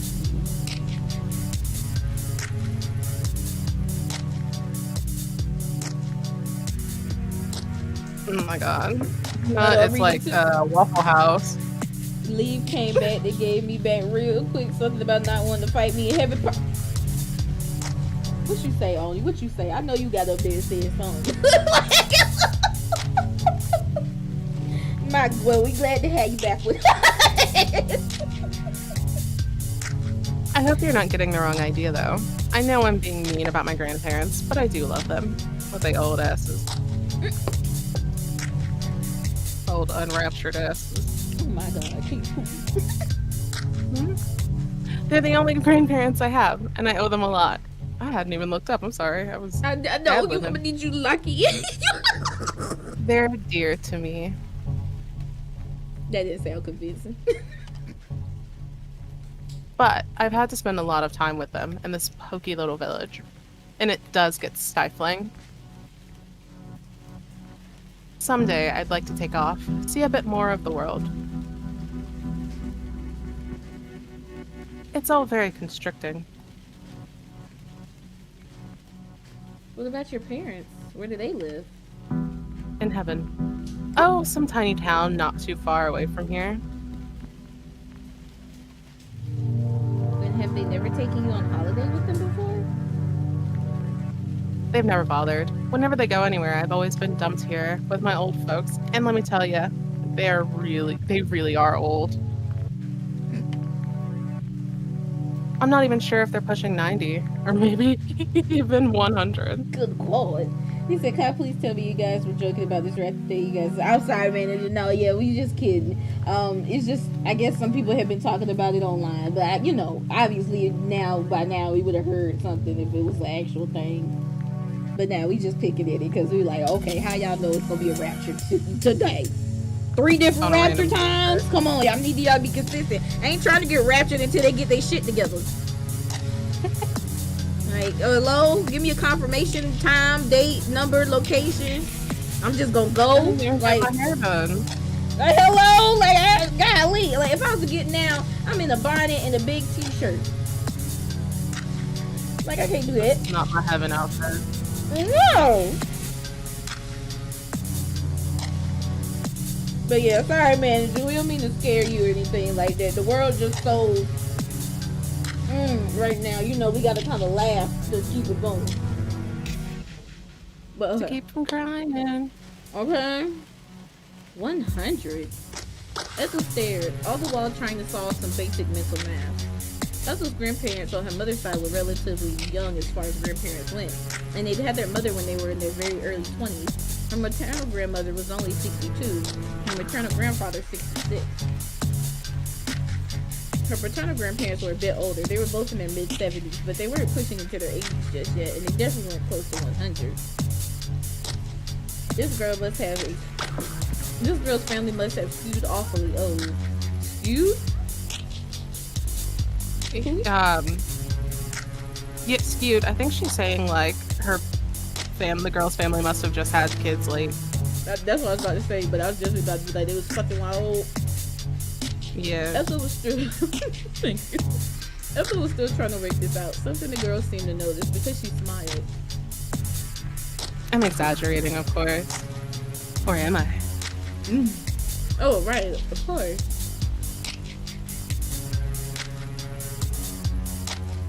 I'm not joking when I say that they're old. I'm not joking when I say that they're old, though. I don't like being with them in their rank smelling house, which is all brown and green and damp because they're mushrooms. Oh my god! Yo, mushroom baddie. You say you grab your Pookie's hand, you'll be like, come on, let's go. You gonna take Pookie with you to the raptor? Fair. I don't think they're gonna let you in if you hold my hand, Lynette. We don't know until we try. Everybody grab hands and Raptor go take us with us. You have to take off your clothes, though, because they're too heavy. I wish you could have seen the way I just every Negro spirit was high. Come on here, Belle. Oh wait, we did that one, huh? I'm not. Yeah. The walls have rot and it's moist all year round, so the window panes are all waterlogged. It's awful. I wouldn't stay here if I had a choice, but I don't really have any friends, and my family's pretty small, so... The girl's drunk. I guess it could be worse, but I don't like having to spend all my holidays out in this dump. I wish my parents would think about me a little more, but that's never gonna happen. They've always been so selfish. This is getting sus. The girl sighed. She sounded bitter, unexpectedly so, given how lightly she'd spoken before. It was obvious that a degree of resentment simmered beneath her seemingly irrelevant surface, resentment which didn't seem to be buried all that deeply. Well, if she had inner demons, she wouldn't be the only one. She was only human. What was she? Oh, The girl suddenly gasped, wide-eyed as she stared at Ethel. where are my manners? I've spent all this time talking about myself, but I've not asked about you. You were born in Oxbury, weren't you? Oh, yes, that's right. You look like it. And you still live here, I'm guessing? Ma'am, you taking me out. Please, can you please? I'm so sorry. Yo, like, I don't know if you see when my head drop when you say something. And I do. Okay, I be dying. It's me dying and coming back to life, ma'am. Alright. With my parents and 2 brothers, yeah, Rowan and Manny. Ah, I see. I don't have any siblings myself. No sisters or brothers. I've always wondered what it would be like, though. It's alright, I guess. You don't sound too sure. Well, it's hard for me to say what it's like. I've had brothers for most of my life. Rowan was born when I was 4, and Manny when I was 7, so I can't really remember what life was like before they arrived.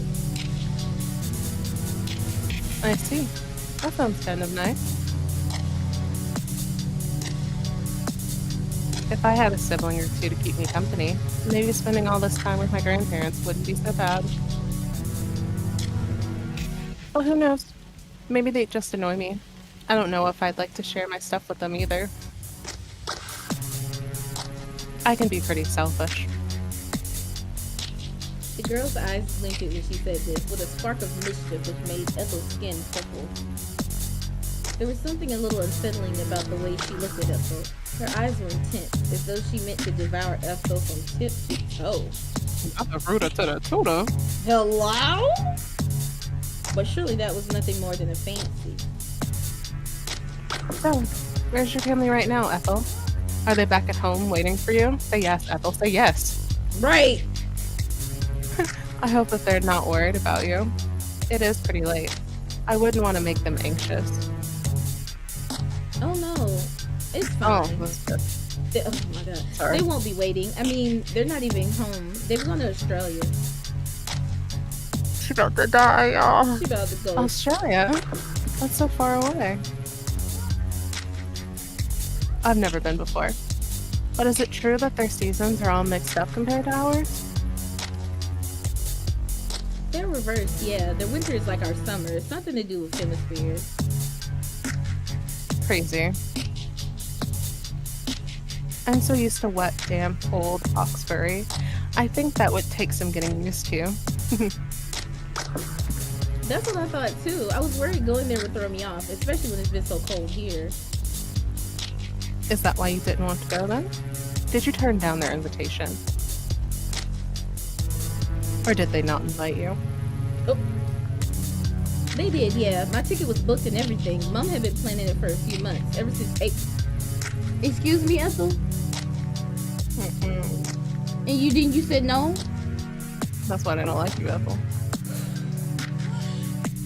Ever since April this year, actually. She was pretty insistent that I accompany her. It was supposed to be a family holiday, but, well, Ethel sighed. I'm sorry. How, she wondered, was she supposed to explain her reasoning for staying behind to this girl? She wasn't entirely sure if she understood her reasoning herself. She had overcomplicated things by being so moody. But that wasn't that what she always did? She was forever making things more difficult, not that she wanted to. It just seemed to happen. Oh, okay. Hey, Ethel. You didn't have an argument with your family, did you? Oh, no, it's not like that. We're fine, really. Everything's fine. Then why didn't you want to go? I'd leave England at the drop of a hat if I could. It's so wet and cold and... Ugh. I can't stand it here. It's so gloomy. Australia sounds much nicer.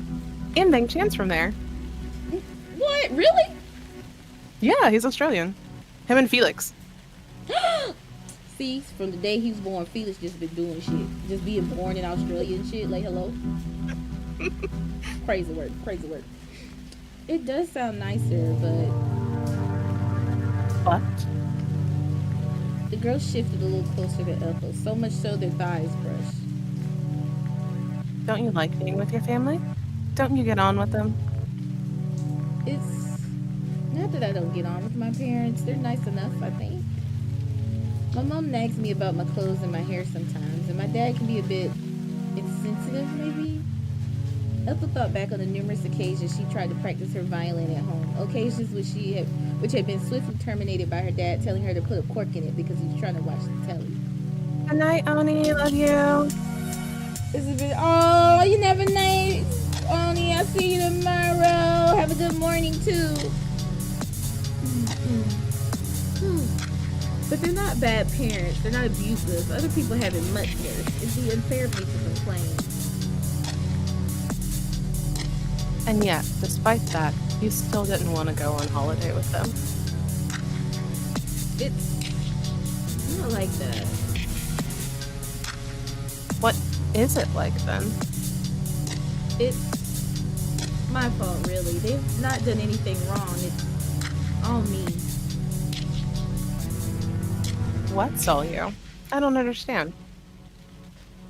It's not that complicated, really. It's just it's the way I think about things. Oh my god! Okay, we getting into it.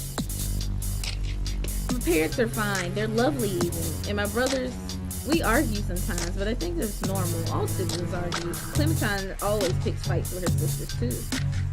Uh-oh. Clementine? My girlfriend, Ethel was about to say, but that would have been a lie. Clementine wasn't her girlfriend anymore. They spoken so little after their breakup. Ethel was uncertain whether she was even her friend. What was Clementine to her now? Was she anything to her now? She's just a person I know from university. We talked a bit. Ah, a friend then? Sorry. You're fine.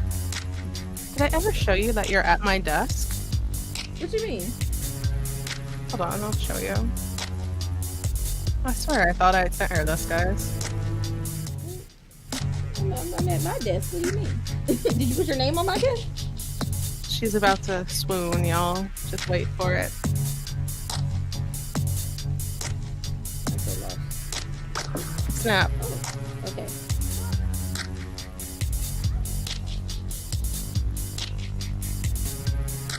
Okay, she in the creepy woods about to hide in a creepy church.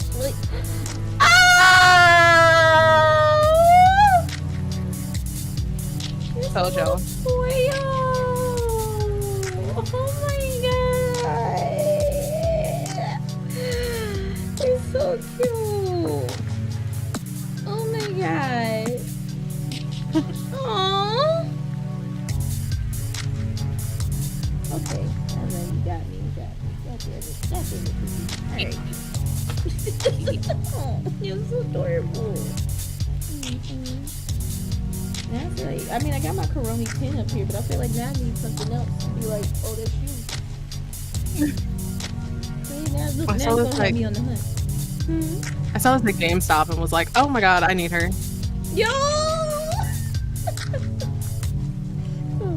Okay, we were friends. I don't know about now. Not that it matters. None of it does, really.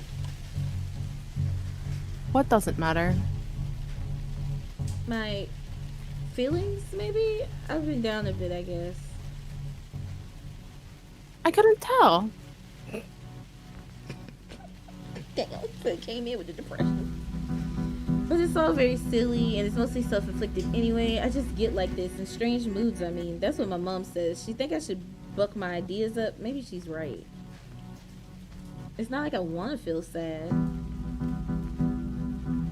Of course you don't. I don't think anybody does. But sometimes, no, most of the time actually, goddamn, hold on, I just got hit by a straight bullet. I feel like a burden. I just bother my parents and my brothers, and Clementine too. That's why I didn't want to go on a holiday with them. They insisted, but I don't know. They said the holiday wouldn't be the same without me, which is probably right, but I think it'd be for the better. I've been so gloomy, I don't think they'd want to put up with me. My parents were planning this holiday for ages. They were looking forward to it. That's why I didn't want to come along.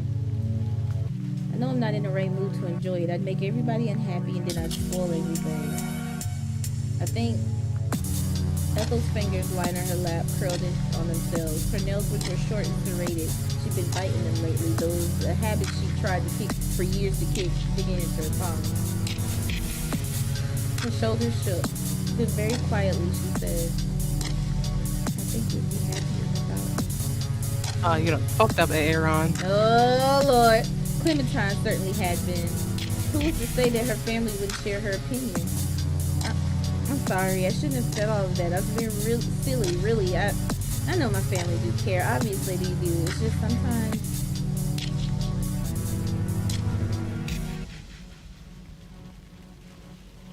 Oh my gosh. Do it. Did the mic pick it up? Oh, no, I don't think so. Okay, there it is. Ethel started surprised. The girl was sitting even closer to her than before. Their fingers twined together and her eyes round, almost owl-like in their concern. Ethel stammered, stunned by this sudden, unexpected closeness, stunned too by the sensation of the girl's skin upon her own. It's gonna have a little hefty, manager, but I'm trying to get past this part and then we'll come back to it later. Her hand was icy cold. See a mushroom. It's alright. You don't need to try to explain yourself. Not to me. I understand how you feel. I understand only too well. Pookie, you know what I just noticed? Look in the middle of her head, there's a little heart. Oh my god. That's so I'm cute. so through. That is adorable. Oh my goodness. You do? A little. You aren't the only person who's been feeling lonely. But I wish you wouldn't be so very hard on yourself. Don't say that nobody cares. I know I shouldn't. It's childish to think that way. Of course my parents care, but... They don't make you feel like they do? Ethel looked into the girl's eyes, held captive by the intensity of her gaze. For a few moments she could do nothing except sit there. She swallowed, tasting sawdust in her throat and dead empty air. Then, like an aged automaton that was in dire need of oiling, she shook her head. Oh, you poor dear. It sounds like life has been very hard for you. But try not to worry. You aren't alone. 'Cause I'm gonna eat you. Ah. Oh my god, please! You said you don't see the little heart? Hold on, manager. Right here where the mushroom is pointing, right on top of her head. I'm gonna leave it with my mouse there so you can see. I know how it feels, being unwanted. It's awful. And it feels so unjustified in your case, too. After all. Oh! The girl reached out. She Oh. cupped Ethel's cheeks with her fingers, icy palms against Ethel's warm skin, and said, You're so nice. Do you really think so? I think you must be. Otherwise, you wouldn't have listened to me so patiently when I was complaining about my grandparents. You're a sweetheart. No matter how other people might have made you feel, I'm happy to be spending time with you. Okay. Meeting you has been really refreshing, actually. It's almost enough to make me think if this was fated. Faded? Hold on. Hold Okay, on. yo! Now we get to the, now we get to, You would have had my afro. yo! I think you nice. Ugh. Spread. Right? That's right. I think you were sent here for a reason. You can laugh if you want. but I'm a pretty superstitious person. Maybe it comes from spending so much time with my grandmother. She's always put a lot of stock into that sort of thing. Tea leaves and the alignment of the planets and star signs.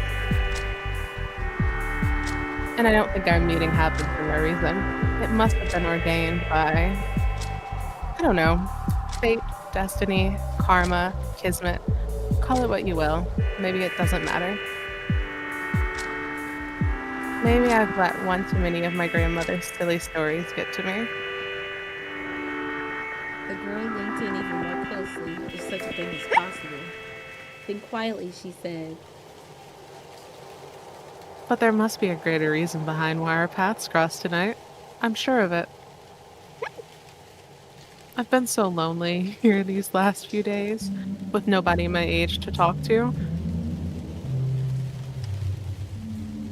The girl's Girl, eyes I'm continued to The girl's eyes continued to bore into Ethel's large, dark eyes lined with long, dark lashes, which seemed pregnant. Pregnant? All of a sudden with a meaning. Huh? I love you. True. You said, oh, you saw it, manager? You said they go kiss? I mean, they close.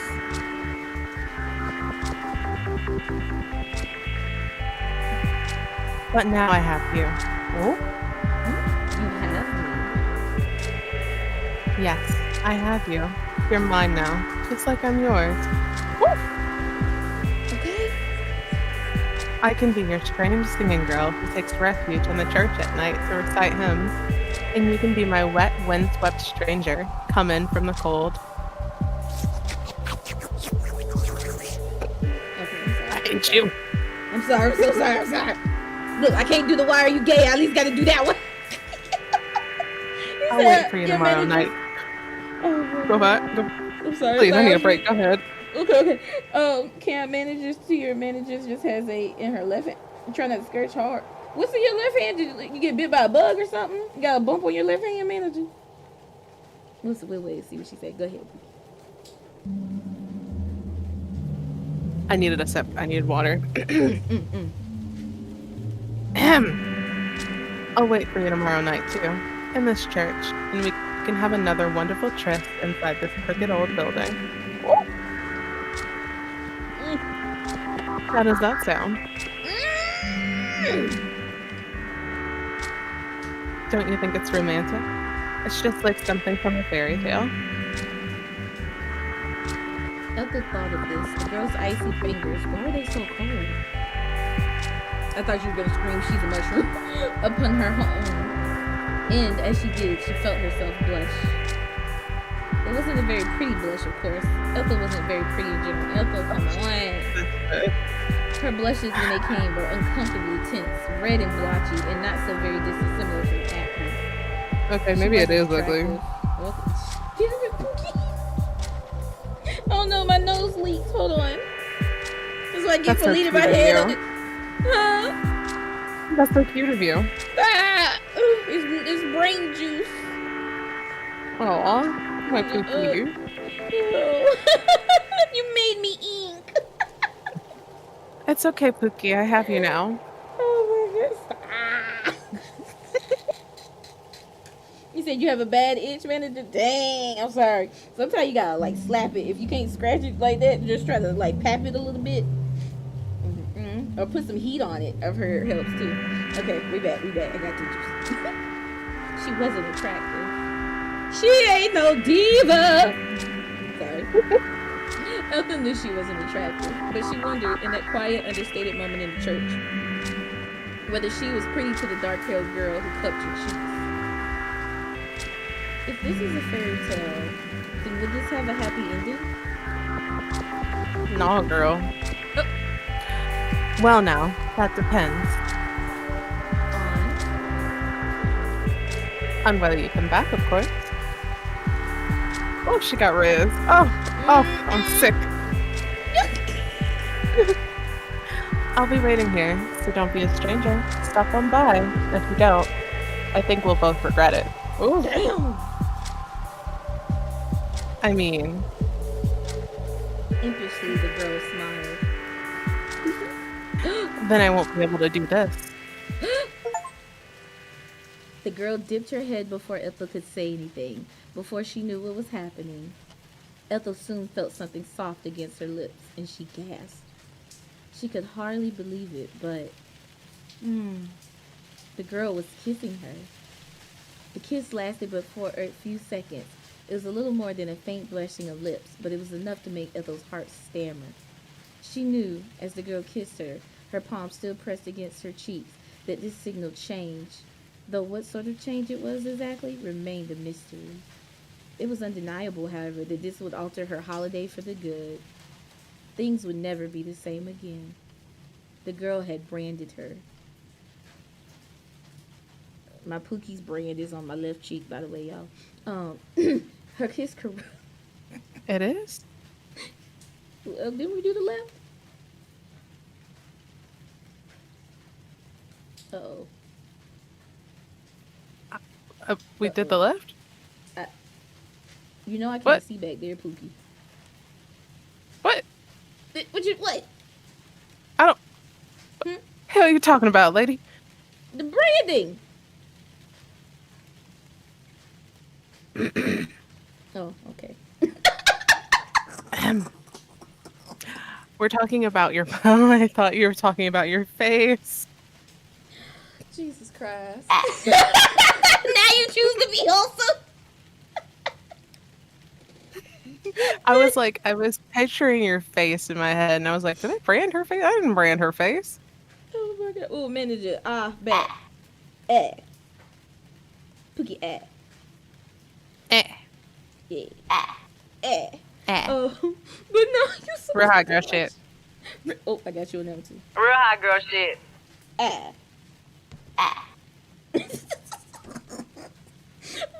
let me get back to this. Her kiss corroded. Like, whoa, what? Let me go back. The girl had branded her. Her kiss corroded like acid. Disintegrating all of Ethel's thoughts as if they were made of nothing more than the flimsiest, most insubstantial of crepe paper. There was the church. There was the girl. There was the kiss. And there was nothing else at all. Nothing in the whole world. Oh. Whoa. Wait, what you mean presents? Is this the intro? Did we just get to the intro? Ethel Brooks has been feeling restless recently. Yo, you can't be serious. You can't be serious. Maybe the love part is about to be short. There's something strange in the village of Oxford.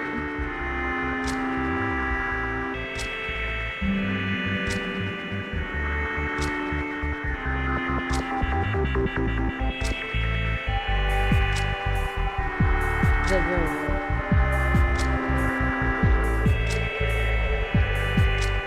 Something which wants to consume Ethel alive.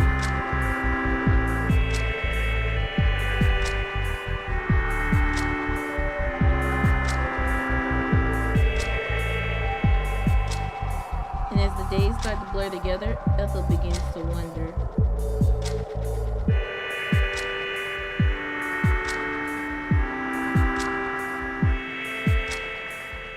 Would it be so bad to give in?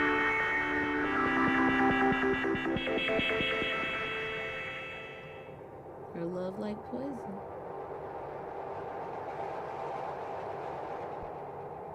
Now we just got intro credits. That's crazy.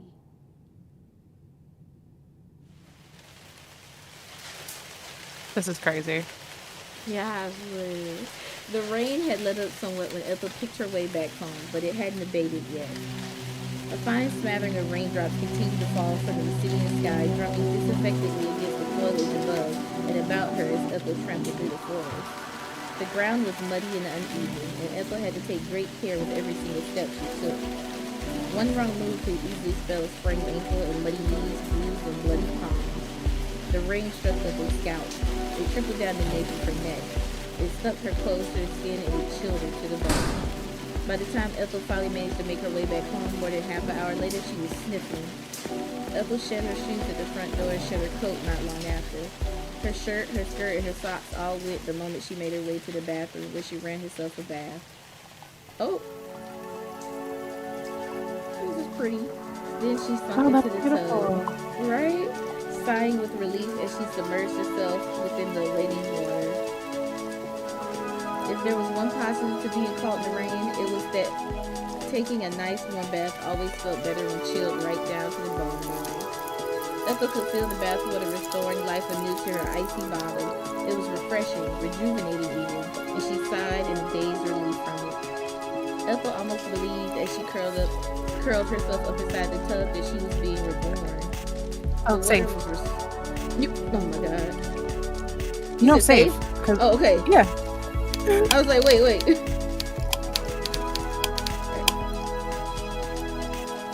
The water was restorative. It would help her shed her old skin, butterfly-like, so she could emerge from the bath as a brand new girl, a more confident, conventionally pretty girl with smooth skin which had never known a spot in hair, which wasn't quite so prone to tangling. Her old skin, her old shell would lie like a deflated balloon in the bottom of the bathtub, gray and bloated and swollen from the soapy water.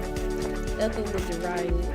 Then she would discard it. God, Ethel wish she could step out of her own skin with only for a few brief, glorious moments. But when she finally pulled the plug and stepped out of the tub, the rest of her body came with her. Every last fold and every square centimeter of skin. Well, so much for that. Ethel toweled her hair dry, pointedly looking away from her reflection as she did, and pulled on her pajamas. Then she retreated to her bedroom, which really wasn't hers, not anymore. It was Manny's. He had remade this room in his image, and Ethel didn't much like what she saw.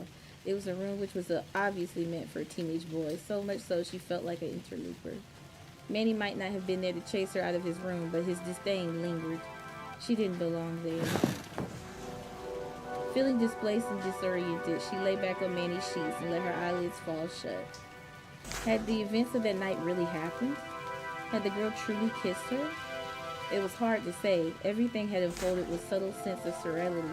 The girl's voice, light and irreverent, enough to mirror the beating of a butterfly's wing.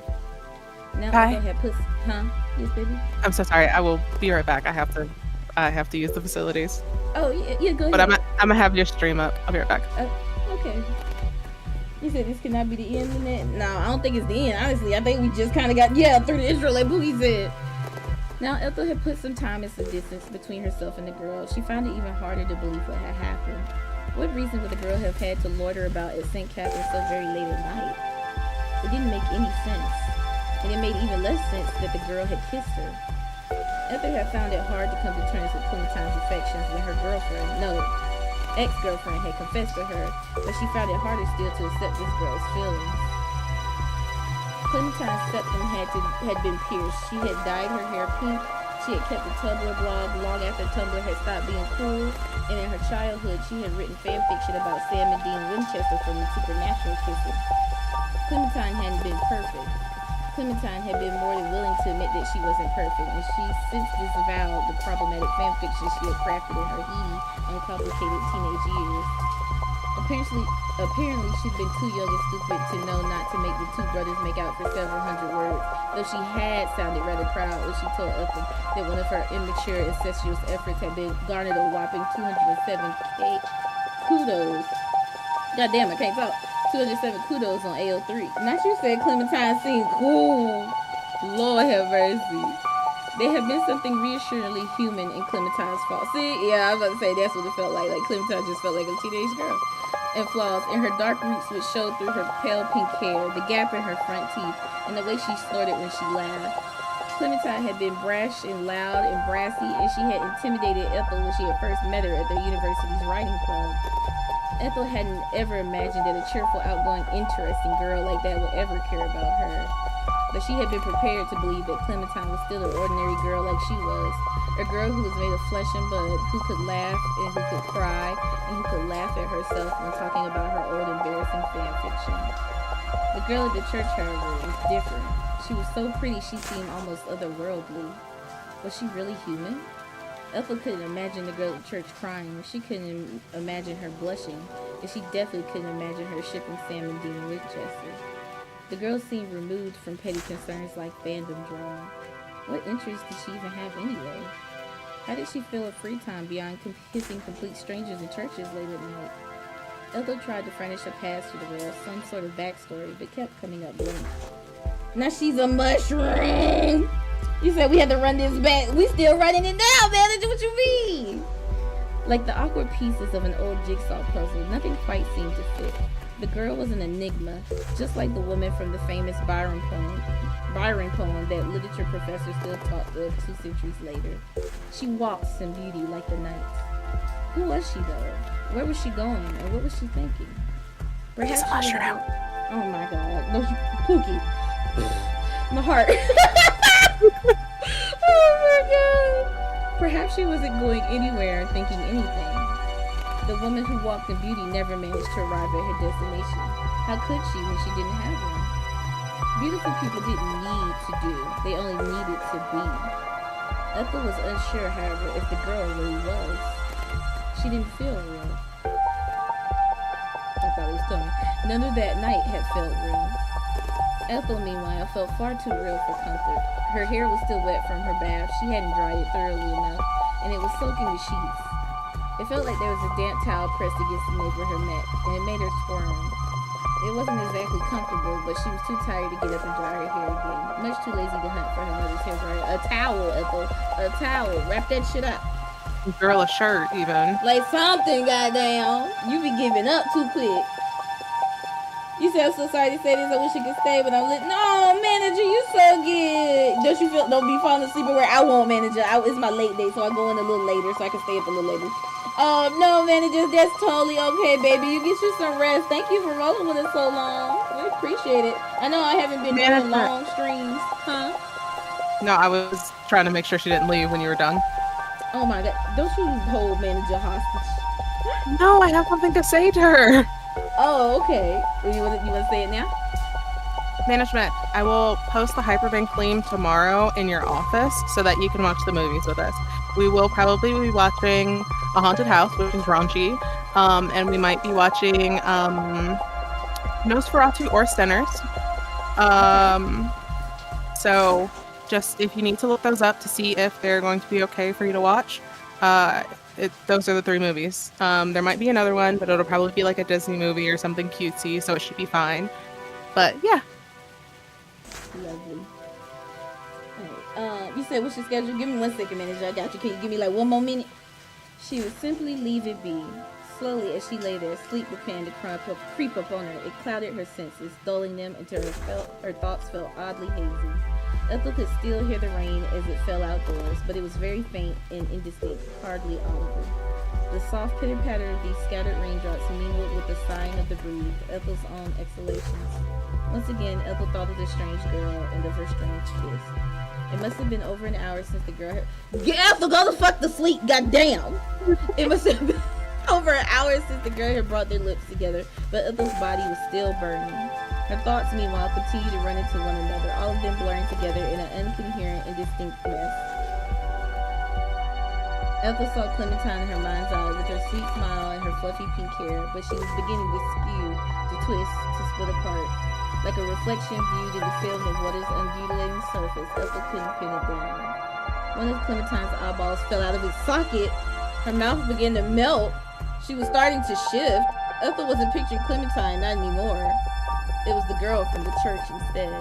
Ethel saw her vivid eyes, saw her pale skin, saw her legs so slender like ballet dancers.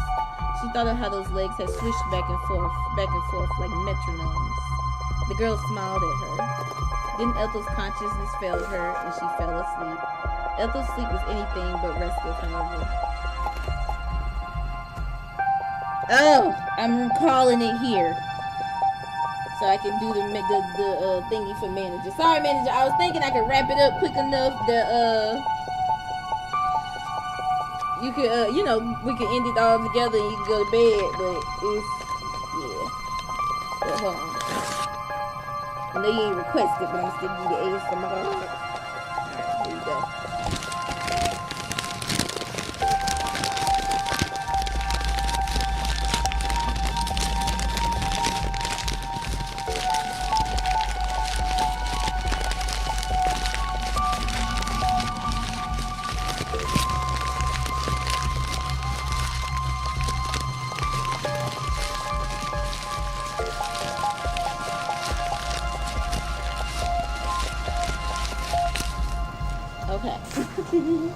All right, everybody. So real quick, because it is 11 o'clock, and I do want to kind of wrap it up. You said call it right here and do it next Tuesday, if that's okay with you guys. Pookie might be troop leading, but we would definitely come back to this. And I'm going to do this right here. Cookie. Yes, baby. How would you feel about maybe one day for one of our games like this, or It Takes Two or something? How would you feel about playing it off stream and then recording it?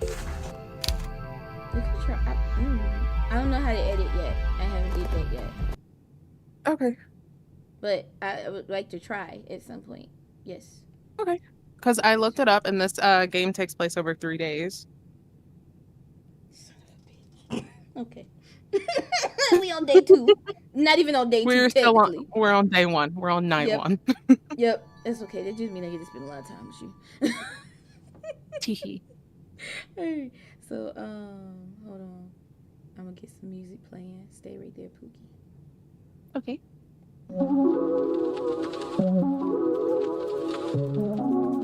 Oh yeah, that's some good dreamscape type music right there. Okay. There you go, manager. Thank you for kindly requesting schedule. Look, we'll run back to ASMR real quick too. Oh wait, Pookie, you can still see my screen, can't you? That's all right. We'll keep it going. I'll hang up after I end stream if you'll stay with me. Yeah. Okay. All right. We'll do some little ASMR and then we're gonna do schedule and we're gonna wrap this up.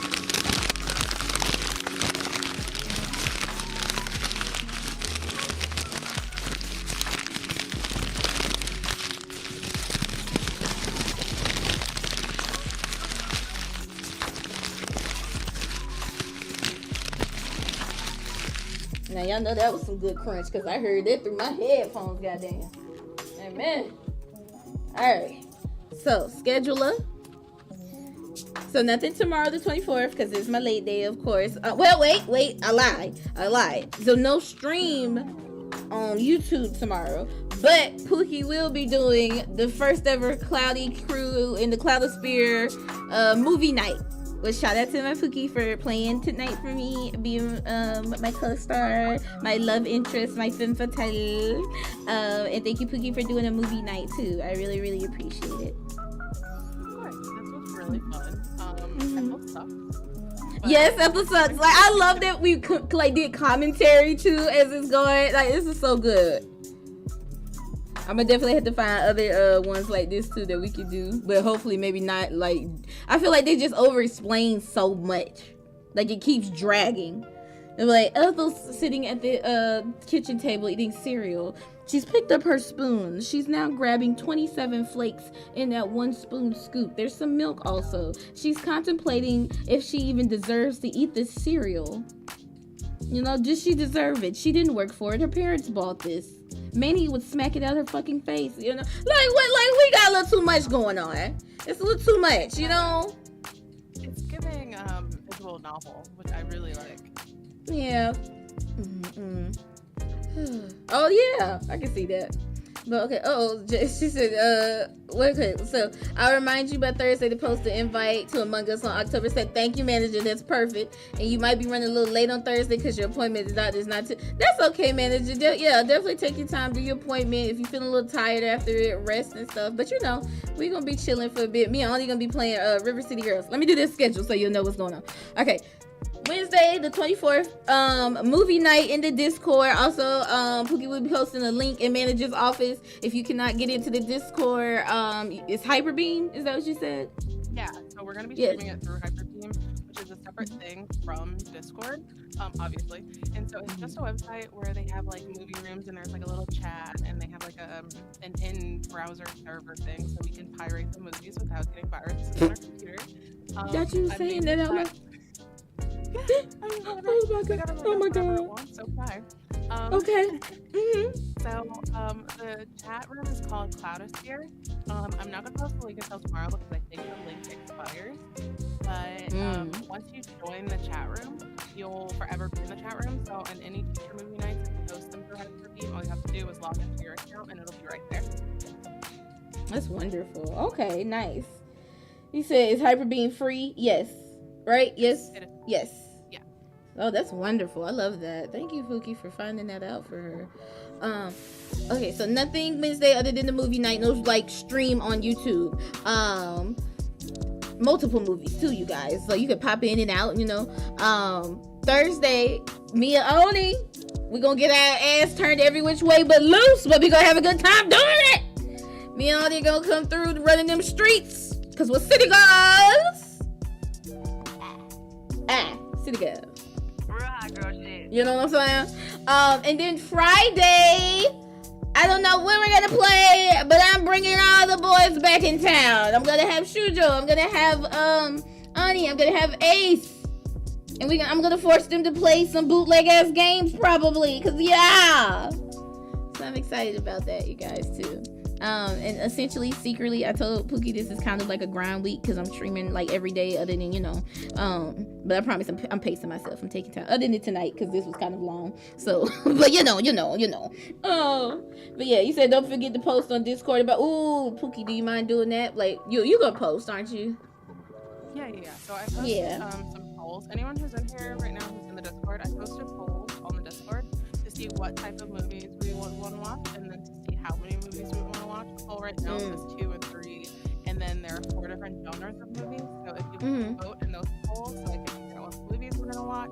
And then I also asked if anyone has any movies they just straight up cannot watch for any particular reason. Please message me. My DMs are open, so I can adjust whatever movies we're gonna watch, or I could just create a list for any future movie nights so that we won't watch anything that triggers anyone for any reason. I'm just beaming over here. That's thank you, Pookie. That's wonderful. You're so considerate too to think about that too. Oh, you say yes, River City Girls 2 is back. Yeah, manager, look, we was getting whooped, but goddamn, look, hey, it's all right. That's all right. We gonna like it. We gonna like it. Oh my goodness. But yeah, so Thursday, Friday. I hope I see you all. I was about to be dramatic and be like, I would probably jump out my window if I don't, but like, let me stop, y'all. Let me stop. Oh, okay. I know. I can look. We working through it in therapy. But nothing this Saturday, Sunday though, because I'm gonna take a break. I worked Monday through Friday, and I'm also streaming almost Monday through Friday as well, other than Wednesday. So I'm definitely gonna take Saturday, Sunday off and relax and everything. But yeah, you guys, that's the schedule for this week coming up. Also, just a little preview of the schedule for next week. October 2nd, we gonna be celebrating Manager her birthday. Wait, Manager, is your birthday on the 4th though? Is it the 2nd? It's always been the 2nd. Do I know somebody's just on the 4th? I don't know. But we come to celebrate our girl, the hardest working manager, working harder than Chris Jenner out here. I promise you, if I popped my coochie, we could have made it out the hood already, but I can't do that. But, I'm sorry. I'm just saying. She got her family out there, Oh my God. But you guys, we would love to have you come through to celebrate Manager, celebrate birthday, celebrate having such a wonderful individual on this earth for a whole nother year. And just come play some Among Us with us, or just come hang out, but don't be snitching on me. If you watching my stream, don't you be snitching, telling everybody who the killer is. I'm murking out here. I'm trying to clear the room. But anyways, that's gonna be scheduled. And I'm gonna wrap it up now. You said you need to text Andrew tomorrow through my office. See if you might have to add her and see. I know Sister been working hard. I need to message Sister and check on her. But without further ado, I'm gonna let my Pookie go ahead, and I'm gonna disconnect the call and everything. I love you so much. And I'm gonna literally you said what? Sorry, one last thing. Anyone who wants to join the hyper team can join the hyper team. It's not just like a Discord only thing. It's literally just a chat room thingy. So it's like for everybody. Yeah. Oh, okay. I might pop up in there then. Yeah. I mean, you can probably pull it up on your phone. You can pull it up on your phone while you're at work. Yeah. Okay. Cool. Oh shit! I might pop up while I'm at work, you guys. They gonna get me. No, if I'm in the back though, fuck yeah. Just at least say hey though would be nice. But yeah. But okay, Pookie, I'm probably gonna talk to you in like 5 minutes once I get down these stairs. But I'm gonna hang up on Discord, okay? Love you very much. I will talk to you in the chat. Okay, love you, babies. Love you. I hung up too fast. I hate when I do that. I do that to my mama too. I just hang up so fast. I be like, I thought we was. Oh my god. Okay. And back to this. All right, you guys. She said, Kai and Jay, you have a good night. Jay, you're always welcome to text me through office. You know she gonna pull up. She gonna drop that link in your office too. So everybody gonna have to come to your office to get the link anyway, manager. Without further ado, thank y'all. Thank y'all so much. This has been amazing. So sorry about earlier. It took me a few minutes. The OBS crashed. I was sleepy. I was trying to get my life together. But we here. We made it. And look at this. We had a good time. Or at least I feel like we had a good time. You know, let me know. But one more thing, you guys. Between this time, like the weekend and to October, I'm gonna be working really hard to add some stuff to my stream. Really quick. Oh, Pookie, I love you too. Really quick, I'm just gonna give you a little highlight of what I'm gonna be working on, right? So I want to make a wheel for their accents, you know, so that way when you activate that, it'll be a wheel that picks the accent. I want to make some redeems where you can put a GIF will pop up on the screen. I want to make some scare redeems. Fair warning, those scare redeems is gonna be expensive as fuck because y'all ain't playing with me. But yeah, I do want to make those, and I'm gonna try to fix my follower alert too, and maybe add some more sounds. But that's all I got. But I'm excited about the scare redeems because I think once I learn how to get the GIFs going on my screen, I'll be able to do those. I will probably have like 3, and it'll be tiered off. There'll be like a 5,000 point scare redeem, a 10,000 point scare redeem, and then a 10,000. No, 10,000, 15. Yeah, 15 scare redeem. So. Yeah, we'll see what they're gonna be and stuff. You'll be able to activate them when I'm like playing pretty much any game, but definitely I'd say, you know, for horror games and stuff. So we're gonna try to test it out, you guys. So fingers crossed I'll be able to work on these things to get them, you know, up and ready for y'all, because yeah, I want to make the stream a little bit more fun if I can. But yeah, without further ado, I only have this last thing to ask of you, and I hope it holds true. But please, boo, don't let nobody fuck with you, because you're so amazing and wonderful and great. Why would you do that? Why would you let them do that? Don't be Ethel. Don't be Ethel. Don't fuck with yourself like that. Don't mentally fuck with yourself. But yeah, see, look, manager, good night, and don't let nobody fuck with you, okay? You say you don't know if you're gonna go to dinner for your birthday or not, but you let me know for sure. Tell me where you going too, and tell me what you about to get when you get there. But all right, you guys, you say I'll be there for movie night, God permit, amen, sister. Okay, as long as he ready and willing, but it would be lovely to see you too. But all right, you guys, without further ado, thank you so much. I hope you have a wonderful what's left of the night. Okay, love you. Bye.